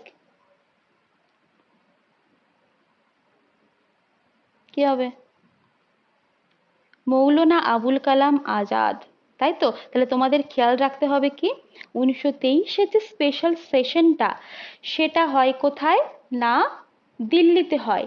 এই সময়, হ্যাঁ, 11ই নভেম্বর, 11ই নভেম্বর, কেমন। আচ্ছা, কি যেন বলছিলাম, হ্যাঁ, তাহলে 1923-এর যে স্পেশাল, হ্যাঁ, 23-এ, সরি, 1923 সালে যে স্পেশাল সেশনটা হয় দিল্লিতে হয়, তো সেক্ষেত্রে প্রিসাইড করেন কে, মৌলানা আবুল কালাম আজাদ। এবং ইনি তো আমাদের স্বাধীন ভারতের প্রথম কি ছিলেন, হ্যাঁ, একদম, ফার্স্ট এডুকেশন মিনিস্টার, তাই তো। এটা আমাদের খেয়াল রাখতে হবে মৌলানা আবুল কালাম আজাদ জিকে হিসেবে। এবং ইয়াংগেস্ট, আইএনসির ইয়াংগেস্ট প্রেসিডেন্ট, কনিষ্ঠতম প্রেসিডেন্ট আমরা বলতে পারি, তাই তো। এবং এনার যে বার্থ ডেথ রয়েছে সেটা কত সালে, মানে আমরা যে ন্যাশনাল এডুকেশন ডে সেলিব্রেট করি সেটা এনাকে সম্মান জানাতে। তো ন্যাশনাল এডুকেশন ডে, এটা তোমরা লিখে রাখো, সেটা হচ্ছে তোমার 11ই নভেম্বর, ঠিক আছে, 11ই নভেম্বর ন্যাশনাল এডুকেশন ডে। হয়েছে, সবার হয়েছে এটা। আচ্ছা, এই দুটো প্রসঙ্গে আমাকে আরো দুটো কোশ্চেনের আনসার দিয়ে দাও। যেহেতু টিচার্স ডে আসছে, তো টিচার্স ডে আমরা বেসিক্যালি কার জন্মদিনটাকে সেলিব্রেট করি, doctor Sarvepalli Radhakrishnan, 5th September,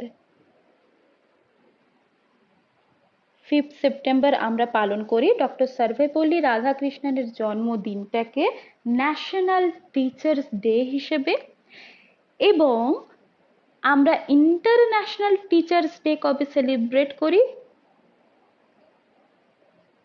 5ই October. হ্যাঁ, তাহলে 5ই সেপ্টেম্বর হলো ন্যাশনাল, তার ঠিক 1 মাস পরেই 5ই অক্টোবর হচ্ছে international teachers day. Teachers day. আচ্ছা, সর্বপল্লী রাধাকৃষ্ণন আমাদের ভারতবর্ষের কোনো একটা পদে প্রথম ছিলেন, কোন পদে? হ্যাঁ, ফার্স্ট ভাইস প্রেসিডেন্ট। তো ভাইস প্রেসিডেন্ট হিসেবে প্রথম ছিলেন। হ্যাঁ, পরে প্রেসিডেন্টও হয়েছিলেন। আমরা দেখব যখন আমরা পলিটি পড়বো, রাজীব গান্ধীর পর থেকে মোটামুটি খুব সম্ভবত 9 জন মতো যারা ভাইস প্রেসিডেন্ট ছিলেন তারাই আবার প্রেসিডেন্ট নির্বাচিত হন। তারপরে ওই যে কন্টিনিউয়েশনটা সেটা ব্রেক হয়। তারপরে আমরা দেখবো ওই বিভিন্ন ব্যক্তি যারা প্রেসিডেন্ট হয়েছেন, তো তারা আর ভাইস প্রেসিডেন্ট ছিলেন না, তারা ডিরেক্টলি প্রেসিডেন্ট হয়েছেন, কোনো অন্য কোনো গভর্নর পদে বা কোনো পদে ছিলেন। বাট ওই যে রাজেন্দ্র প্রসাদের পর, ডক্টর রাজেন্দ্র প্রসাদের পর থেকে প্রায় বোধহয় 9 জন ব্যক্তিত্ব যারা ভাইস প্রেসিডেন্ট থেকে প্রেসিডেন্ট হয়েছিলেন, যার মধ্যে আমরা সর্বপল্লী রাধাকৃষ্ণনের নামও পাই, আমাদের প্রথম ভাইস প্রেসিডেন্ট। খেয়াল রাখতে হবে, প্রায় 3 বছর সার্ভ করে গেছেন। আচ্ছা, একটা বিষয় বলে দাও, ভাইস প্রেসিডেন্ট আর্টিকেল কত? অপশন দেব? অপশন দিই নাকি? 63, একদমই তাই। ভাইস প্রেসিডেন্টের আর্টিকেল হচ্ছে 63। হ্যাঁ, হ্যাঁ, 61-এ ইমপিচমেন্ট, রাষ্ট্রপতির ইমপিচমেন্ট 61। হ্যাঁ, হ্যাঁ, 63 হচ্ছে ভাইস প্রেসিডেন্টের আর্টিকেল। আমরা পরে আবার পড়বো। ইভেন দেখবে এই ভাইস প্রেসিডেন্ট আর প্রেসিডেন্টের মধ্যে বেশিরভাগ জায়গাতে মিল আছে সব কিছুর ক্ষেত্রেই, শুধু স্যালারিটা একটু আলাদা, সিলেকশনের প্রসিজারটা আলাদা। যেমন প্রেসিডেন্টের ক্ষেত্রে দেখবো যে লোকসভার মেম্বার হওয়ার ন্যূনতম যোগ্যতা রাখতে হবে, আবার ভাইস প্রেসিডেন্টের ক্ষেত্রে রাজ্যসভার মেম্বার হওয়ার, কারণ ওনাকে তো আমরা বলি যে রাজ্যসভার চেয়ারম্যান হচ্ছেন আমাদের ভাইস প্রেসিডেন্ট। ঠিক আছে, ওটা আমরা পরে একদিন ক্লাসে আলোচনা করব, যখন আমরা প্রেসিডেন্ট ভাইস প্রেসিডেন্ট নিয়ে পড়বো তখন। তো আমাদের কি দেখলাম আমরা? না, হ্যাঁ বলো। হুম।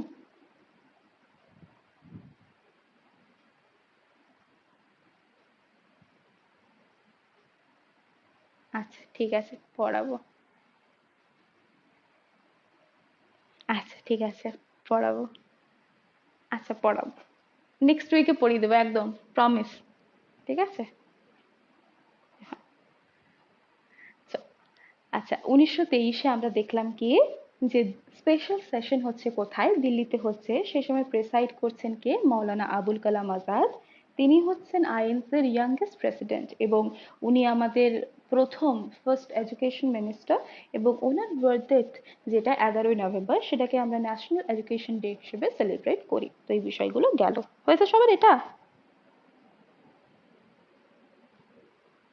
হ্যাঁ, এরপর 1923-এ আরেকটা, কেউ কিছু বলছো?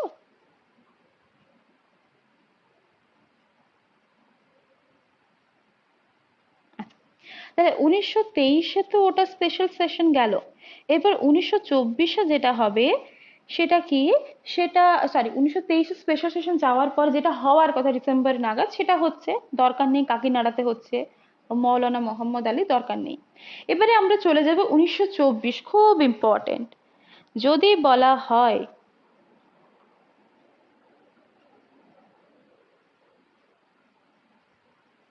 হ্যাঁ, 1924-এ অধিবেশন হয় কোথায়? না বেলগাঁও, বা যেটাকে আমরা বেলগাম বলি, BELGUM, বা বেলগাঁও সেশন। এখানে একমাত্র সেশন আমরা বলতে পারি। আগে আমরা দেখছিলাম যে একটা গান্ধীজির উপস্থিতির কথা আমরা দেখছিলাম, কিন্তু যদি তোমাদের জিজ্ঞাসা করা হয় একমাত্র কোন সেশনে গান্ধীজি যোগদান করেন, কি হবে? বেলগাঁও সেশন। ঠিক আছে, 1924-এর বেলগাঁও সেশন। এখানে প্রিসাইড করেন কে? M K Gandhi full form কি? মোহনদাস, একদম মোহনদাস করমচাঁদ গান্ধী। গান্ধীজি প্রথম এবং শেষবারের মতো আইএনসির প্রেসিডেন্ট হন, ইন্ডিয়ান ন্যাশনাল কংগ্রেসের প্রেসিডেন্ট হন। কোন সেশন? বেলগাঁও সেশন। খুব ইম্পর্টেন্ট। ওকে, সাল খেয়াল রাখবে, প্লেস খেয়াল রাখবে একদম। নেক্সট আমরা আসছি 1925। কোথায় হয়? কানপুর, একদম। হ্যাঁ, তাহলে এই কানপুর যে সেশন প্রিসাইড করেন সরোজিনী নাইডু। আমরা দেখলাম কি অ্যানি বেসান্ট ছিলেন প্রথম মহিলা প্রেসিডেন্ট, ভারতীয় কিন্তু না, প্রথম মহিলা প্রেসিডেন্ট। কত সালে দেখলাম? 1917-তে দেখেছিলাম অ্যানি বেসান্ট। ঠিক তার প্রায় 8 বছর পর 1925 সালে কানপুর সেশনে প্রিসাইড করেন সরোজিনী নাইডু, যাকে আমরা বলছি ফার্স্ট ইন্ডিয়ান ফিমেল প্রেসিডেন্ট, প্রথম ভারতীয় মহিলা সভাপতি অফ জাতীয় কংগ্রেস, ভারতীয় জাতীয় কংগ্রেস। হ্যাঁ, Indian as well as female. কেমন? এটা কিন্তু খেয়াল রাখতে হবে। এবং এই সময় কোনো একটা ভাষাকে অফিসিয়াল ল্যাঙ্গুয়েজ হিসেবে গ্রহণ করায়। কোন ভাষা? হ্যাঁ, এই সময় হিন্দি ভাষাকে অফ একদমই তাই, অফিসিয়াল ল্যাঙ্গুয়েজ হিসেবে গ্রহণ করা হয় হিন্দিকে। ঠিক আছে? এবং তোমাদের আরো একটা প্রশ্ন আসে যে কানপুর কনস্পিরেসি কত সালে হয়?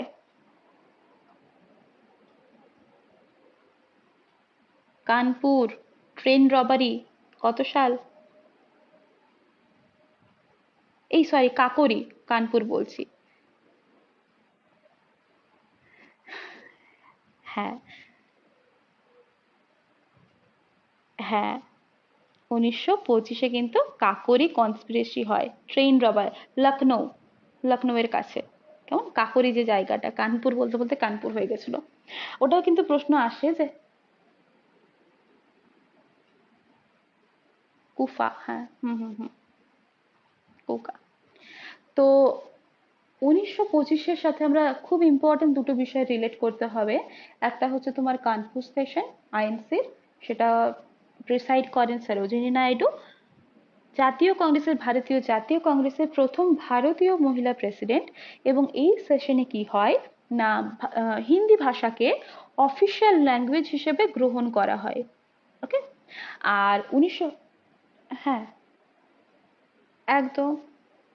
কমিউনিস্ট পার্টি, ভারতে কমিউনিস্ট পার্টির নেতা কে ছিলেন? হ্যাঁ, এম এন রয় ছিলেন ভারতীয় কমিউনিস্ট পার্টির নেতা। তো কমিউনিস্ট পার্টি প্রতিষ্ঠিত হয় 1925-এ ডিসেম্বর নাগাদ, 26শে ডিসেম্বর মোস্ট প্রবাবলি। হ্যাঁ। তো হুম, বলো। হুম হুম হুম হুম। Conspiracy, accident.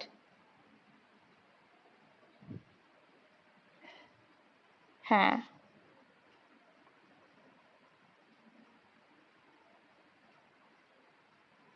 হ্যাঁ, একদমই তাই।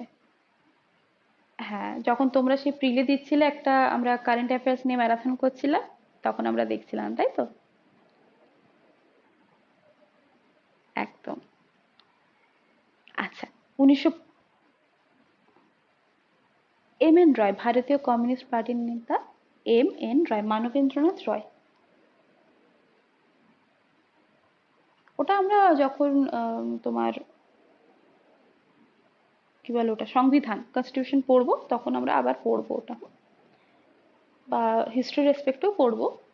তো 1925-এ আমরা দেখলাম এই কানপুর সেশন হচ্ছে কাকোরি কনস্পিরেসি, কাকোরি যে ট্রেন লুটের ঘটনা, ট্রেন রবারি অ্যাক্ট, এখানে যেটা বললো যে নামটা চেঞ্জ হয়ে এখন রিসেন্টলি কাকোরি ট্রেন অ্যাকশন নামটা হয়েছে। তো এই কাকোরি কনস্পিরেসিটা হয় 1925 সালের। ওকে। তো এই বিভিন্ন কিছু ঘটনা হয়, ইম্পর্টেন্ট ঘটনা। তো এই রেসপেক্টটা, ইন্ডিয়ান ন্যাশনাল কংগ্রেসের রেসপেক্টে 1925-এর এই জায়গাটা আমাদের খেয়াল রাখতে হবে। কেমন? এবারে আমরা চলে যাব 1927-এ। দরকার নেই, আমি একটু বলে দিই তবে। 1927-এ কি হয়? কে আসে ভারতে? সাইমন কমিশন, তাই তো? তো সাইমন কমিশনকে বয়কটও করা হয়, ইন্ডিপেন্ডেন্স রেজলিউশন গ্রহণ করা হয়, এরকম ঘটনা ঘটে। এবারে আমরা চলে যাব 1929।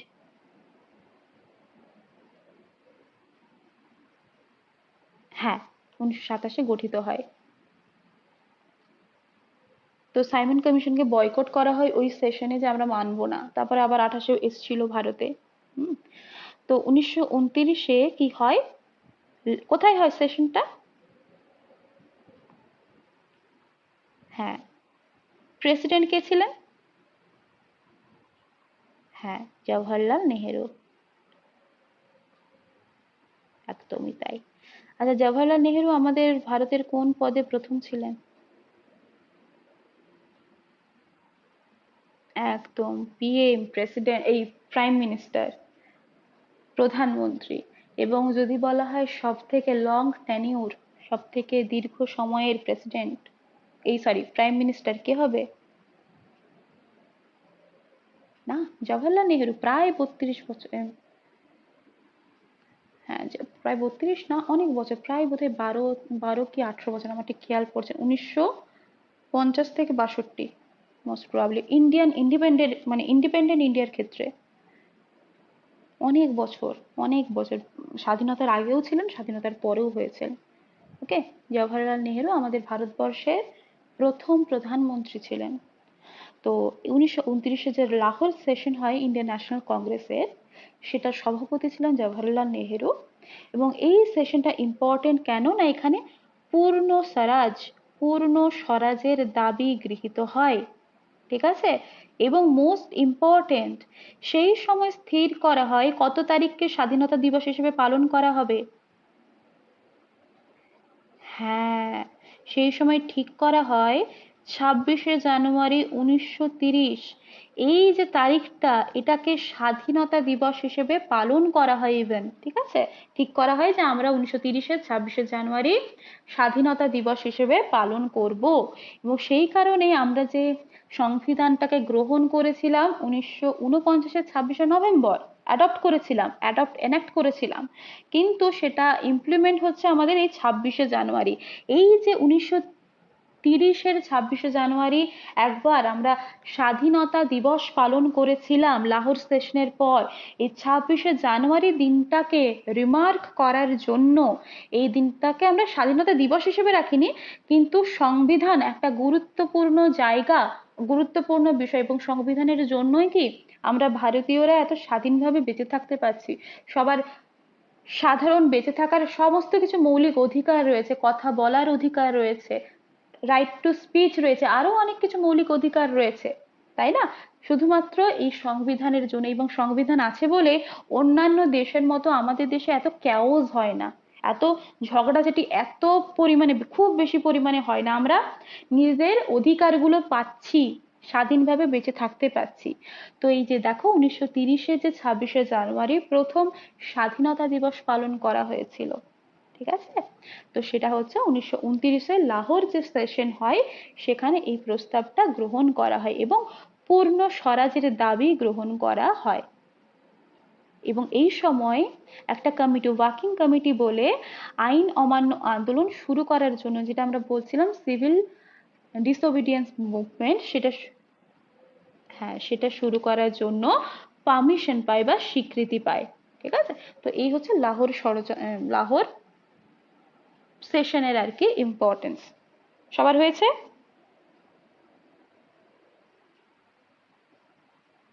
হুম, বলো।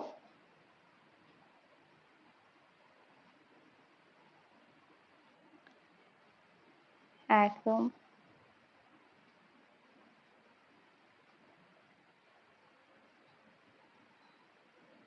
হুম। আচ্ছা, এবারে আমরা 1929 গেল, 30 নয় 31, চলো 1931, 1931 সেশনটা কোথায় হয়? করাচিতে হয়। হ্যাঁ, সর্দার বল্লভভাই প্যাটেল ছিলেন, যাকে আমরা কি বলি, একটা টাইটেল দিই, কি বলি? হ্যাঁ, iron man of India. Sardar Vallabhbhai Patel, উনি কিন্তু 1931-এ যে করাচি সেশন আছে সেটা প্রেসাইড ওভার করেন, মানে সভাপতিত্ব করেন করাচি। একদমই তাই, ওই সময় খুব ইম্পর্টেন্ট। হ্যাঁ, একদমই তাই। এই সময় গান্ধী আরউইন প্যাক্ট হয়েছিল। প্রচুর প্রশ্ন আসে যে গান্ধীজি এবং লর্ড আরউইনের মধ্যে প্যাক্টটা কখন হয়, চুক্তি হয় 1931 সালে। হ্যাঁ, এবং এই যে প্যাক্টটা হয় এ কি আমাদের অনুমোদন দেয় যে আমাদের যে ফান্ডামেন্টাল রাইটস সেটা, হ্যাঁ, এই মৌলিক অধিকারগুলোর কর্মসূচি পাশ করানো হয়। বিভিন্ন মৌলিক অধিকার হয়েছে, আমরা যখন দেখব আমাদের ইন্ডিয়ান কনস্টিটিউশন সংবিধান পড়বো তখন দেখব প্রথমে 7টা মৌলিক অধিকার ছিল, পরে সেটা কমে 6টা হয়ে যায়। ঠিক আছে, এরকম বিভিন্ন ঘটনা আমরা দেখব। তো 1931-এ তোমরা কি খেয়া, 30, 31, 32। আচ্ছা, প্রথমে আমরা তুমি আমাকে বলো যে গোল টেবিল বৈঠক টোটাল কটা হয়েছিল, কোথায় কোথায় হয়েছিল? হ্যাঁ, কোথায় হয়েছিল? কিছু একটা লর্ডস বলার চেষ্টা করো, জানো তুমি? কিছু একটা হাউস অফ লর্ডস, তার আগে কিছু অ্যাড করে দাও। রাজকীয় মানে কি?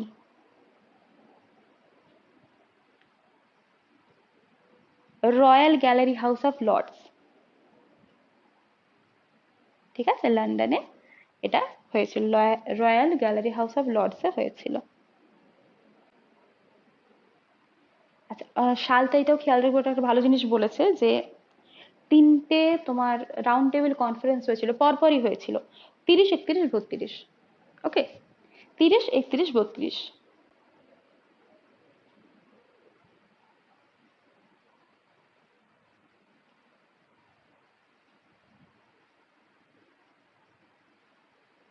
হ্যাঁ, তেজ বাহাদুর শাস্ত্রী 3টেতেই ছিলেন, আম্বেদকর 3টেতে ছিলেন, একদম। তো আমরা এখন দেখছি 1931 সালে যে সময় রাউন্ড টেবিল কনফারেন্স হয়, গান্ধীজির নাম দেখছি, এই সময় গান্ধী আরউইন প্যাক্ট হয়, গান্ধী আরউইন চুক্তি। সালটা 31 সাল। 31 সালে সেকেন্ড কনফারেন্স হয় রাউন্ড টেবিল, ব্যাস। কোথায় হয়? আইএনসি সেশন হয় করাচিতে, প্রেসাইড করেন সর্দার বল্লভভাই প্যাটেল করেন। এই সময় ফান্ডামেন্টাল রাইটসের যে ইনিশিয়েশন গুলো, কর্মসূচিগুলো সেটা গৃহীত হয়। ওকে, বিভিন্ন যে ন্যাশনাল ফিনান্সিয়াল আমরা বলতে পারি ইনিশিয়েশন সেগুলো গ্রহণ করা হয়। এবারে আমরা চলে যাব মোটামুটি 1933-এ, জানো নেলি সেনগুপ্ত বলে একজন মহিলা আবার প্রেসিডেন্ট হয়েছিলেন। প্রথমত অ্যানি বেসান্ট, তারপরে তোমার সরোজিনী নাইডু, তারপরে নেলি সেনগুপ্ত। এই নেলি সেনগুপ্ত ছিলেন, হ্যাঁ, একদম ইউরোপিয়ান একজন, জন্মসূত্রে উনি ইউরোপিয়ান ছিলেন, উনি আবার কলকাতায় প্রেসিডেন্ট হন, মহিলা প্রেসিডেন্ট আমরা পাই। তো ওটা আমরা লিখছি না, আমরা লিখছি 1934। 1934-এ এই সময় কে হবে? ডক্টর রাজেন্দ্র প্রসাদ। হ্যাঁ, ডক্টর রাজেন্দ্র প্রসাদ, তাই তো, আমাদের ভারতবর্ষের প্রথম প্রেসিডেন্ট, তাই তো, ডক্টর রাজেন্দ্র প্রসাদ। এটা হয় তোমার বম্বেতে হয় 1934-এর যে সেশনটা ইন্ডিয়ান ন্যাশনাল কংগ্রেসে, এটা হয় তোমার বম্বেতে হয়, প্রিসাইড করেন ডক্টর রাজেন্দ্র প্রসাদ, যিনি আমাদের ভারতবর্ষের, স্বাধীন ভারতবর্ষের প্রথম প্রেসিডেন্ট ছিলেন। এবং এই সময় কি হয়, এই সেশনে কিছু একটা গঠিত হয়, কি গঠিত হয়? হ্যাঁ, কংগ্রেস সোশ্যালিস্ট পার্টি, এই সময় গঠিত হয়। ব্যাস, আর কিছু এখানে জানার দরকার নেই, 1934-এর গল্প শেষ। এবারে আমরা আসছি 1937-এর গল্প।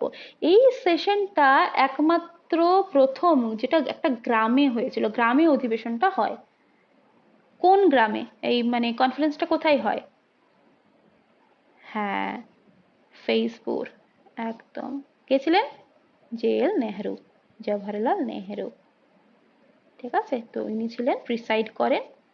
এই সেশনটা 1937-এর সেশনটা ফেইজপুরে হয়, যেটা কিনা প্রথম একটা কনফারেন্স, প্রথম, হ্যাঁ, প্রথম গ্রামে অধিবেশনটি হয়। দেখো বেলগাঁও নামটা আছে, সেটা কিন্তু নয়, একদম কর্ণাটকের বেলগাঁও। আর এটা প্রথম তোমার গ্রামে অধিবেশন হয়, সেটা ফেইজপুরে হয়। না, মহারাষ্ট্রের। ঠিক আছে, এটা মহারাষ্ট্রের, ইউপি না, মহারাষ্ট্র। আচ্ছা, এবারে 1937-এর যে সেশনটা আমরা দেখছি, সেখানে কি হয়, গণপরিষদ, যেটা আমরা কোথায় দেখছি, যার উল্লেখ আমরা কোথায় পাই, ইন্ডিয়ান কি রচনা, কনস্টিটিউশন রচনার জন্য তো আমরা গণপরিষদের উল্লেখ পাই প্রথমে, তাই না? হ্যাঁ, ড্রাফটিং কমিটির আগে আমরা কি পেয়েছি, গণপরিষদ, তার কত অধিবেশন হয়, অস্থায়ী সভাপতি, স্থায়ী সভাপতি, আরো অনেক কিছু বিষয়, একদম এত কিছু বিষয় আমরা দেখেছিলাম গণপরিষদ। তো এই গণপরিষদটা যে গঠন করা হবে, এই গণপরিষদ গঠনের দাবি, লিখে রাখো ব্র্যাকেটে, গণপরিষদ গঠনের দাবি উত্থাপন করা হয়, দাবি তোলা হয় কিন্তু 1937-এর এই ফেইজপুর ভিলেজ যে সেশনটা রয়েছে সেখানে। এবং এই সময় কি হয় যে কি বলে ওটাকে, বলে ইলেকশন, ইলেকশন যেটা হয়, 9টার মধ্যে 5টা প্রভিন্সে কিন্তু কংগ্রেস জিতে যায়, এটা জাস্ট শুনে রাখো। তো মেইনলি খেয়াল রাখবে, গণপরিষদ গঠনের দাবিটা তোলা হয় 1937-এর এই ফেইজপুর যে ভিলেজ সেশন সেখানে, কেমন? এবারে আমরা যাব 1937-এর পরে 1938-এ, খুব ইম্পর্টেন্ট, বলো, সুভাষচন্দ্র বোস, হরিপুরা, একদম, হ্যাঁ, সুভাষচন্দ্র বোস প্রিসাইড করেন, নেতাজি সুভাষচন্দ্র বোস, তখনও নেতাজি হননি, 1938। এই সময় কি হয়, জওহরলাল নেহেরু তো পিএম, তাই না, ওনার, মানে পিএম সেন্সটা আমি বলবো না এখন, পিএম বলবো না, জওহরলাল নেহেরুর নেতৃত্বে কি হয়, জাতীয় পরিকল্পনা পর্ষদ, ন্যাশনাল, কি বলবো, প্ল্যানিং কমিটি, হ্যাঁ, ন্যাশনাল প্ল্যানিং কমিটি বলতে পারি, জাতীয় পরিকল্পনা কাউন্সিল বা পর্ষদ কমিটি বলতে পারি, সেটা কিন্তু গঠিত হয়, ন্যাশনাল পরিকল্পনা পর্ষদ, জাতীয় পরিকল্পনা পর্ষদ। ওকে, এই সময় আমরা দেখব প্রিন্সলি যে স্টেট গুলো আছে সেগুলোও কিন্তু পূর্ণ স্বরাজের আন্ডারে আসে। তো তোমরা এখানে কি খেয়াল রাখবে না, 1938 হরিপুরা সেশন, সুভাষচন্দ্র বোস, এবং জাতীয় পরিকল্পনা পর্ষদ। ওকে, দেখো আমরা যেটা এনডিসি বলছিলাম সেটা আলাদা, সেটা জাতীয় উন্নয়ন মানে ডেভেলপমেন্ট, হ্যাঁ, সেটা 1952-তে এনডিসিটা, এন, হ্যাঁ, আর এটা আমরা পড়ছি ন্যাশনাল প্ল্যানিং কমিটি, জাতীয় পরিকল্পনা পর্ষদ বা কমিটি আমরা যেটাকে বলছি, সেটা হচ্ছে তোমার 1938। ওকে, দেখো 1938-এ হরিপুরা সেশন হলো, এরপর আবার আসছে 1939, কি হয় এখানে, কোথায় হয়, কি হয়, ত্রিপুরা, একদম, কে ছিলেন,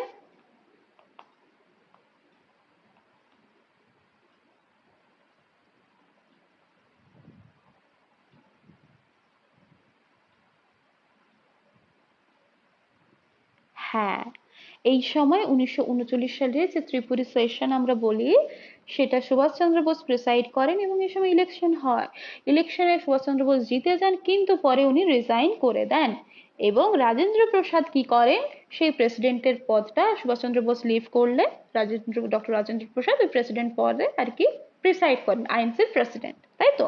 এবং এই সময় কি হচ্ছে না, সেকেন্ড ওয়ার্ল্ড ওয়ার হচ্ছে, তাই তো? কত সাল অব্দি চলে সেকেন্ড ওয়ার্ল্ড ওয়ার, 45, 42 না 45, 45, তাই তো? হ্যাঁ, হ্যাঁ, ওকে। তো 1939, হ্যাঁ, 1939-এ কি হয় না, সুভাষচন্দ্র বোস, এসসি বোস লিখছি, এসসি বোস উনি রিজাইন করেন, এবং সেই সময় ডক্টর রাজেন্দ্র প্রসাদ উনি কি করেন, ওটা প্রিসাইড করেন, ওই প্রেসিডেন্টশিপটা আর কি নিয়ে নেন, মানে বসেন আর কি আইএনসি প্রেসিডেন্ট হিসেবে। এবারে ওনার মতভেদ ঘটছিল, অনেক পার্থক্য হয়েছিল, মতের মিল ঘটেনি, গান্ধীজির সাথে অনেক মত বিরোধ হয়েছিল, এরকম অনেক কিছু বিষয় রয়েছে। হুম, এটা যখন আমরা আরো যে সুভাষচন্দ্র বোস, নেতাজি, গান্ধীজি সম্পর্কে পড়বো তখন আমরা আরো এলাবোরেটলি আলোচনা করব।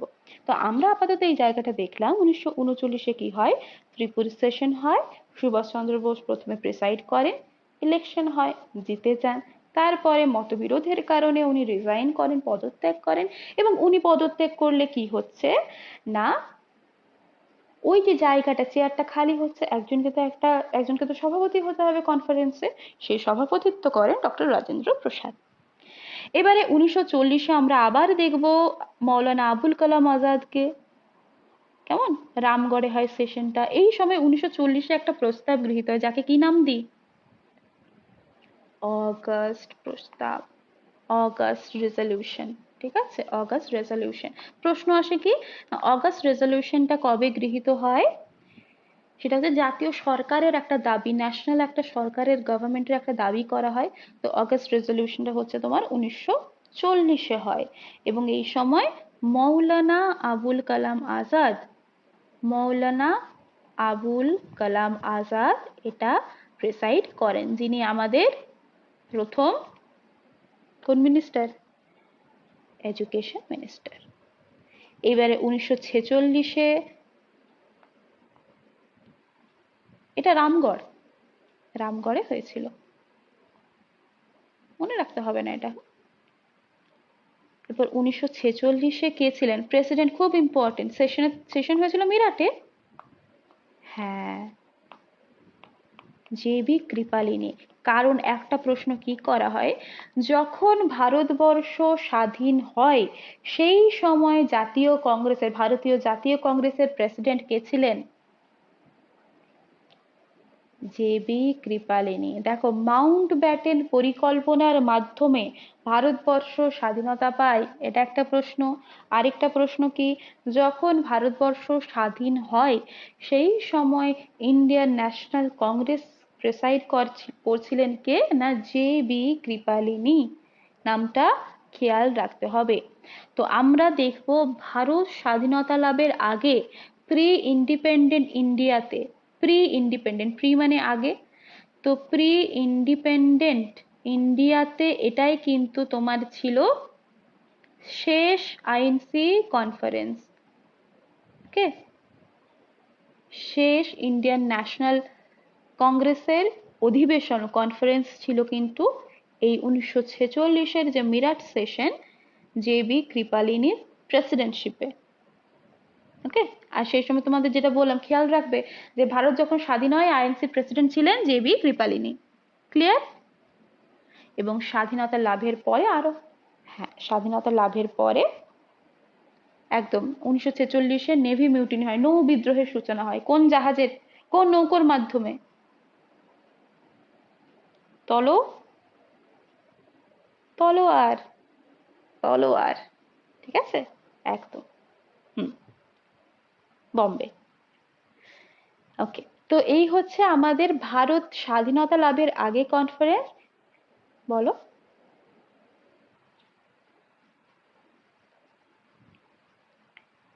ও মাউন্ট ব্যাটেন, আমরা যে পড়ি না লর্ড মাউন্ট ব্যাটেন,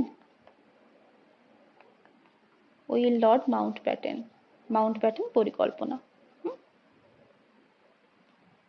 আচ্ছা, আমরা দেখলাম যে 1946 অব্দি অনেকগুলো কনফারেন্স হয়েছে, এবং লাস্ট আমরা যে জায়গাটা খেয়াল রাখবো সেটা স্বাধীনতা লাভের পর 1948 আরো কনফারেন্স আছে। তো মেইন জায়গাটা হচ্ছে 1948-এ হয় জয়পুর কনফারেন্স হয়, এবং এখানে কে ছিলেন প্রেসিডেন্ট না, পট্টভি সীতারামাইয়া। ওকে, পট্টভি সীতারামাইয়া, স্বাধীনতা লাভের পরে ফার্স্ট সেশন। তো এই জন্য খেয়াল রাখতে হবে যে ভারত স্বাধীন হওয়ার পর প্রথম সেশন, স্বাধীনতার পর ফার্স্ট সেশন অফ আইএনসি। তো এই হচ্ছে মোটামুটি বিষয়। এইবারে তো এইগুলো তোমাদের কিন্তু অবশ্যই খেয়াল রাখতে হবে, তার সাথে খেয়াল রাখতে হবে কয়েকটা বিষয়। কে কি বলেছিলেন? যেমন প্রথমত আমরা দেখলাম যে ভারতীয় জাতীয় কংগ্রেসকে মাইক্রোস্কোপিক মাইনরিটি কে বলেছেন? ডাফরেন, তাই তো? লিখে দিচ্ছি, মাইক্রোস্কোপিক মাইনরিটি মানে হচ্ছে আনুবীক্ষণিক সংখ্যালঘু। তো এটা হচ্ছে লর্ড ডাফরিন বলেছেন। আর হচ্ছে তোমার আরেকজন বলেছেন যে এটা একটা ভিক্ষুক সংগঠন। কে বলেছেন? হ্যাঁ, ভিক্ষুক সংগঠন বলেছেন ঋষি অরবিন্দ ঘোষ। অরবিন্দ ঘোষের লেখা একটা বইয়ের নাম বলো দেখি, পরীক্ষায় আসে যেরকম কিছু একটা ডিভাইন। একদম, ভেরি গুড, লাইফ ডিভাইন। হুম, একদম। তো অরবিন্দ ঘোষ লাইফ ডিভাইন বইটা লেখেন। হ্যাঁ, একদমই তাই। আলিপুর বোমা মামলা 1908। তো ভিক্ষুক সংগঠন বলেছিলেন আইএনসি কে। আচ্ছা, আবার কে বলেছেন যে ভারতীয় জাতীয় কংগ্রেস মানে আইএনসি বুদবুদের সঙ্গে খেলছে? হ্যাঁ, তো বুদবুদের সঙ্গে খেলছে এটা বলেছিলেন বিপিন চন্দ্র পাল।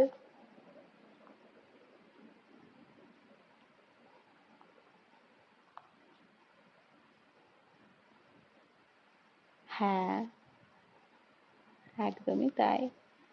আচ্ছা, চরমপন্থী মতাদর্শ যখন বলছো, দু একজন নরমপন্থী নেতার নাম, দু একজন চরমপন্থী নেতার নাম বলো তো।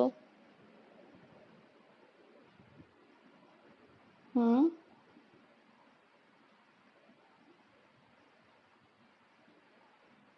একদম। এনাদের সম্পর্কে আমরা পরে ক্লাসে পড়বো। হ্যাঁ, ওই যে লালবাল পাল বললো চরমপন্থী। নরমপন্থীর মধ্যে আমরা যাকে বলছি মডারেটস, তো তাদের মধ্যে আমরা বলতে পারি এস এন ব্যানার্জি। এনাদের সম্পর্কে আরো অনেক পড়তে হবে, সেজন্য আজকে এটা টানবো না আর। হ্যাঁ, তো এস এন ব্যানার্জি, তারপরে হ্যাঁ সুব্রমণিয়াম আয়ার, গোপাল কৃষ্ণ গোখলে, জি কে গোখলে, যিনি গান্ধীজির পলিটিক্যাল গুরু বা রাজনৈতিক গুরু, গোপাল কৃষ্ণ গোখলে। এছাড়া দাদাভাই নওরোজি, ইনি তো আছেন। তো এনারা হচ্ছেন মেইনলি আমরা বলতে পারি চরমপন্থী নেতা, এই সরি নরমপন্থী নেতা, যাদেরকে আমরা মডারেট বলছি। এই যে আমরা দেখছিলাম কোন স্প্লিটে, কোন সেশনে আমরা দেখলাম এই ভাগটা হয় নরমপন্থী চরমপন্থী। হ্যাঁ, 1960-এ সুরাট বিভাজন হয়, সেই সময় নরমপন্থী চরমপন্থী দুটো ভাগ হয়ে যায়। তো যে নামগুলো দেখলাম আমরা মোটামুটি, এস এন ব্যানার্জি, জি সুব্রমণিয়াম আয়ার, তারপর গোপাল কৃষ্ণ গোখলে, আচ্ছা এখানে লিখে দিই জি সুব্রমণিয়াম, জি এস আয়ার, হ্যাঁ, জি সুব্রমণিয়াম আয়ার, দাদাভাই নওরোজি, গোপাল কৃষ্ণ গোখলে, এনারা ছিলেন নরমপন্থী বা মডারেটস। আচ্ছা, এবারে আমরা যদি এক্সট্রিমিস্টদের কথা বলি, মানে চরমপন্থী, তাই তো? এক্সট্রিমিস্ট যেমন লাল বাল পাল, লাল বলতে লালা লাজপত রায়। হ্যাঁ, তারপরে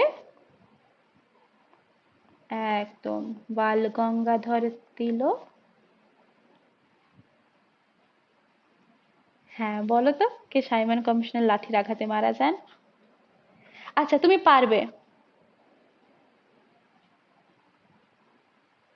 বলো কে মারা গেছেন? প্রথমত বলো যে হ্যাঁ, প্রশ্নটা করা হলো যে সাইমন কমিশনের মিছিলে কে মারা যান। প্রথমত বলো সালটা কত হতে পারে? 28 হবে। তাহলে কে হতে পারে? হ্যাঁ, লালা লাজপত রায়, একদম। হ্যাঁ, আচ্ছা, চরমপন্থীর মধ্যে আমরা লালা লাজপত রায়, বাল গঙ্গাধর তিলক, তারপর বিপিন চন্দ্র পাল, লাল পাল পাল বলছি, বিপিন চন্দ্র পাল, হুম, এছাড়া অরবিন্দ ঘোষ, এনারা চরমপন্থী নেতা আমরা বলতে পারি। এবং এখানে ছোট্ট করে কয়েকটা জিনিস বলে দিই, যেটা বলছিলে তোমরা, যে লালা লাজপত রায় যখন সাইমন কমিশন, সাইমন কমিশনের বিরুদ্ধে যখন মিছিল করা হচ্ছে সেই সময় ওই লাঠিচার্জ হয়, তো পুলিশের লাঠিচার্জে কিন্তু উনি মারা যান, লালা লাজপত রায় মারা যান। ওনাকে কি বলা হয়? পাঞ্জাব পাঞ্জাব কেশরী বলা হয় লালা লাজপত রায়কে, তাই তো, পাঞ্জাব কেশরী। আর যদি তোমাদের বলা হয় যে দুটো উৎসব, শিবাজি আর গণপতি উৎসব কে নিয়ে আসেন? বাল গঙ্গাধর তিলক, তাই তো। আরো আমরা ইম্পর্টেন্ট গুলো আরো পড়বো, যেমন উনি একটা স্লোগান এনেছিলেন, কি স্লোগান? স্বরাজ আমার, হ্যাঁ, হ্যাঁ, স্বরাজ আমার জন্মগত অধিকার, আমরা তা অর্জন করব। হ্যাঁ, বাল গঙ্গাধর তিলক এই মতবাদটা আনেন। উনি কেশরী আর মারাঠা, কেশরী আর মারাঠা এই দুটো পত্রিকা আনেন। হ্যাঁ, আমরা যখন বাল গঙ্গাধর তিলক সম্পর্কে জানবো তখন আমরা আরো পড়বো যে এই কেশরী, কেশরী পত্রিকা একটা, মারাঠা পত্রিকা একটা। তো কেশরী লেখা হয় মারাঠা ভাষায় আর মারাঠা লেখা হয় ইংলিশ ভাষায়। তো এগুলো আমাদের সে তখন ক্লিয়ার হবে। হ্যাঁ, আরো অনেক কিছু ইনফরমেশন দেখবো। ওনাকে আমরা লোকমান্য বলছি। ওকে। আর বিপিন চন্দ্র পাল সম্পর্কেও জানবো, অরবিন্দ ঘোষ সম্পর্কে আরো বিশেষ কিছু জানবো। তো এনারা হচ্ছেন চরমপন্থী নেতা। তো মোটামুটি এই গেল আমাদের জাতীয় কংগ্রেসের গল্প। ইভেন এখান থেকে আরো কয়েকটা জিনিস আমরা যদি বলি, যে ধরো তোমাকে যদি বলা হয় সব থেকে বেশিবার সেশন কোথায় হয়েছে, আইএনসির কোথায় হয়েছে? কলকাতা। কতবার? 10 বার। ঠিক আছে। হ্যাঁ, তাহলে লিখে দিই sessions of INC, INC session 10 বার কলকাতা। আচ্ছা, তারপরে তো মাদ্রাজ, বম্বে, তার মাদ্রাজ লিখলাম, এটা মোটামুটি 7 বার। বম্বে তারপরে নামিয়ে দাও, বম্বে হচ্ছে 6 বার। হ্যাঁ, বেশ এই কয়েকটা লিখলেই হবে। ঠিক আছে, এরকম ভাবে বিভিন্ন বার কনফারেন্স আয়োজন করা হয়, সেশন আয়োজন করা হয়। এবং আরেকটা বিষয় হচ্ছে কোন ব্যক্তি কতবার, ম্যাক্সিমাম কতবার কে আর কি সেশন জয়েন করেন, প্রেসিডেন্টশিপ ছিলেন?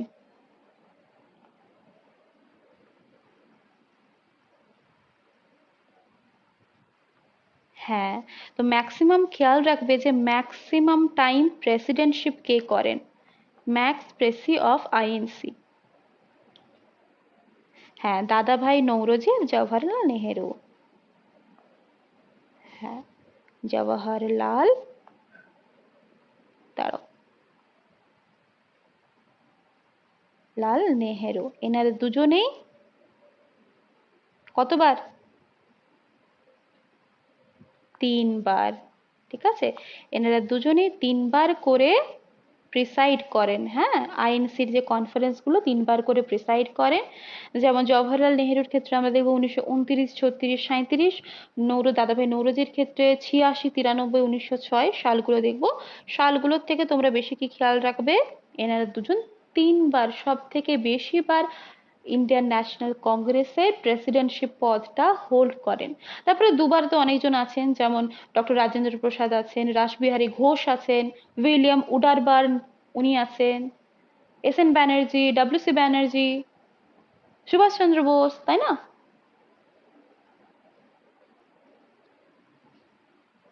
হ্যাঁ, ওই যে প্রথম মুসলিম প্রেসিডেন্ট ছিলেন আমরা পড়লাম, তাই না, বদরুদ্দিন তৈয়বজি। ওটা প্রশ্ন আসে তখন আমরা আলোচনা করলাম।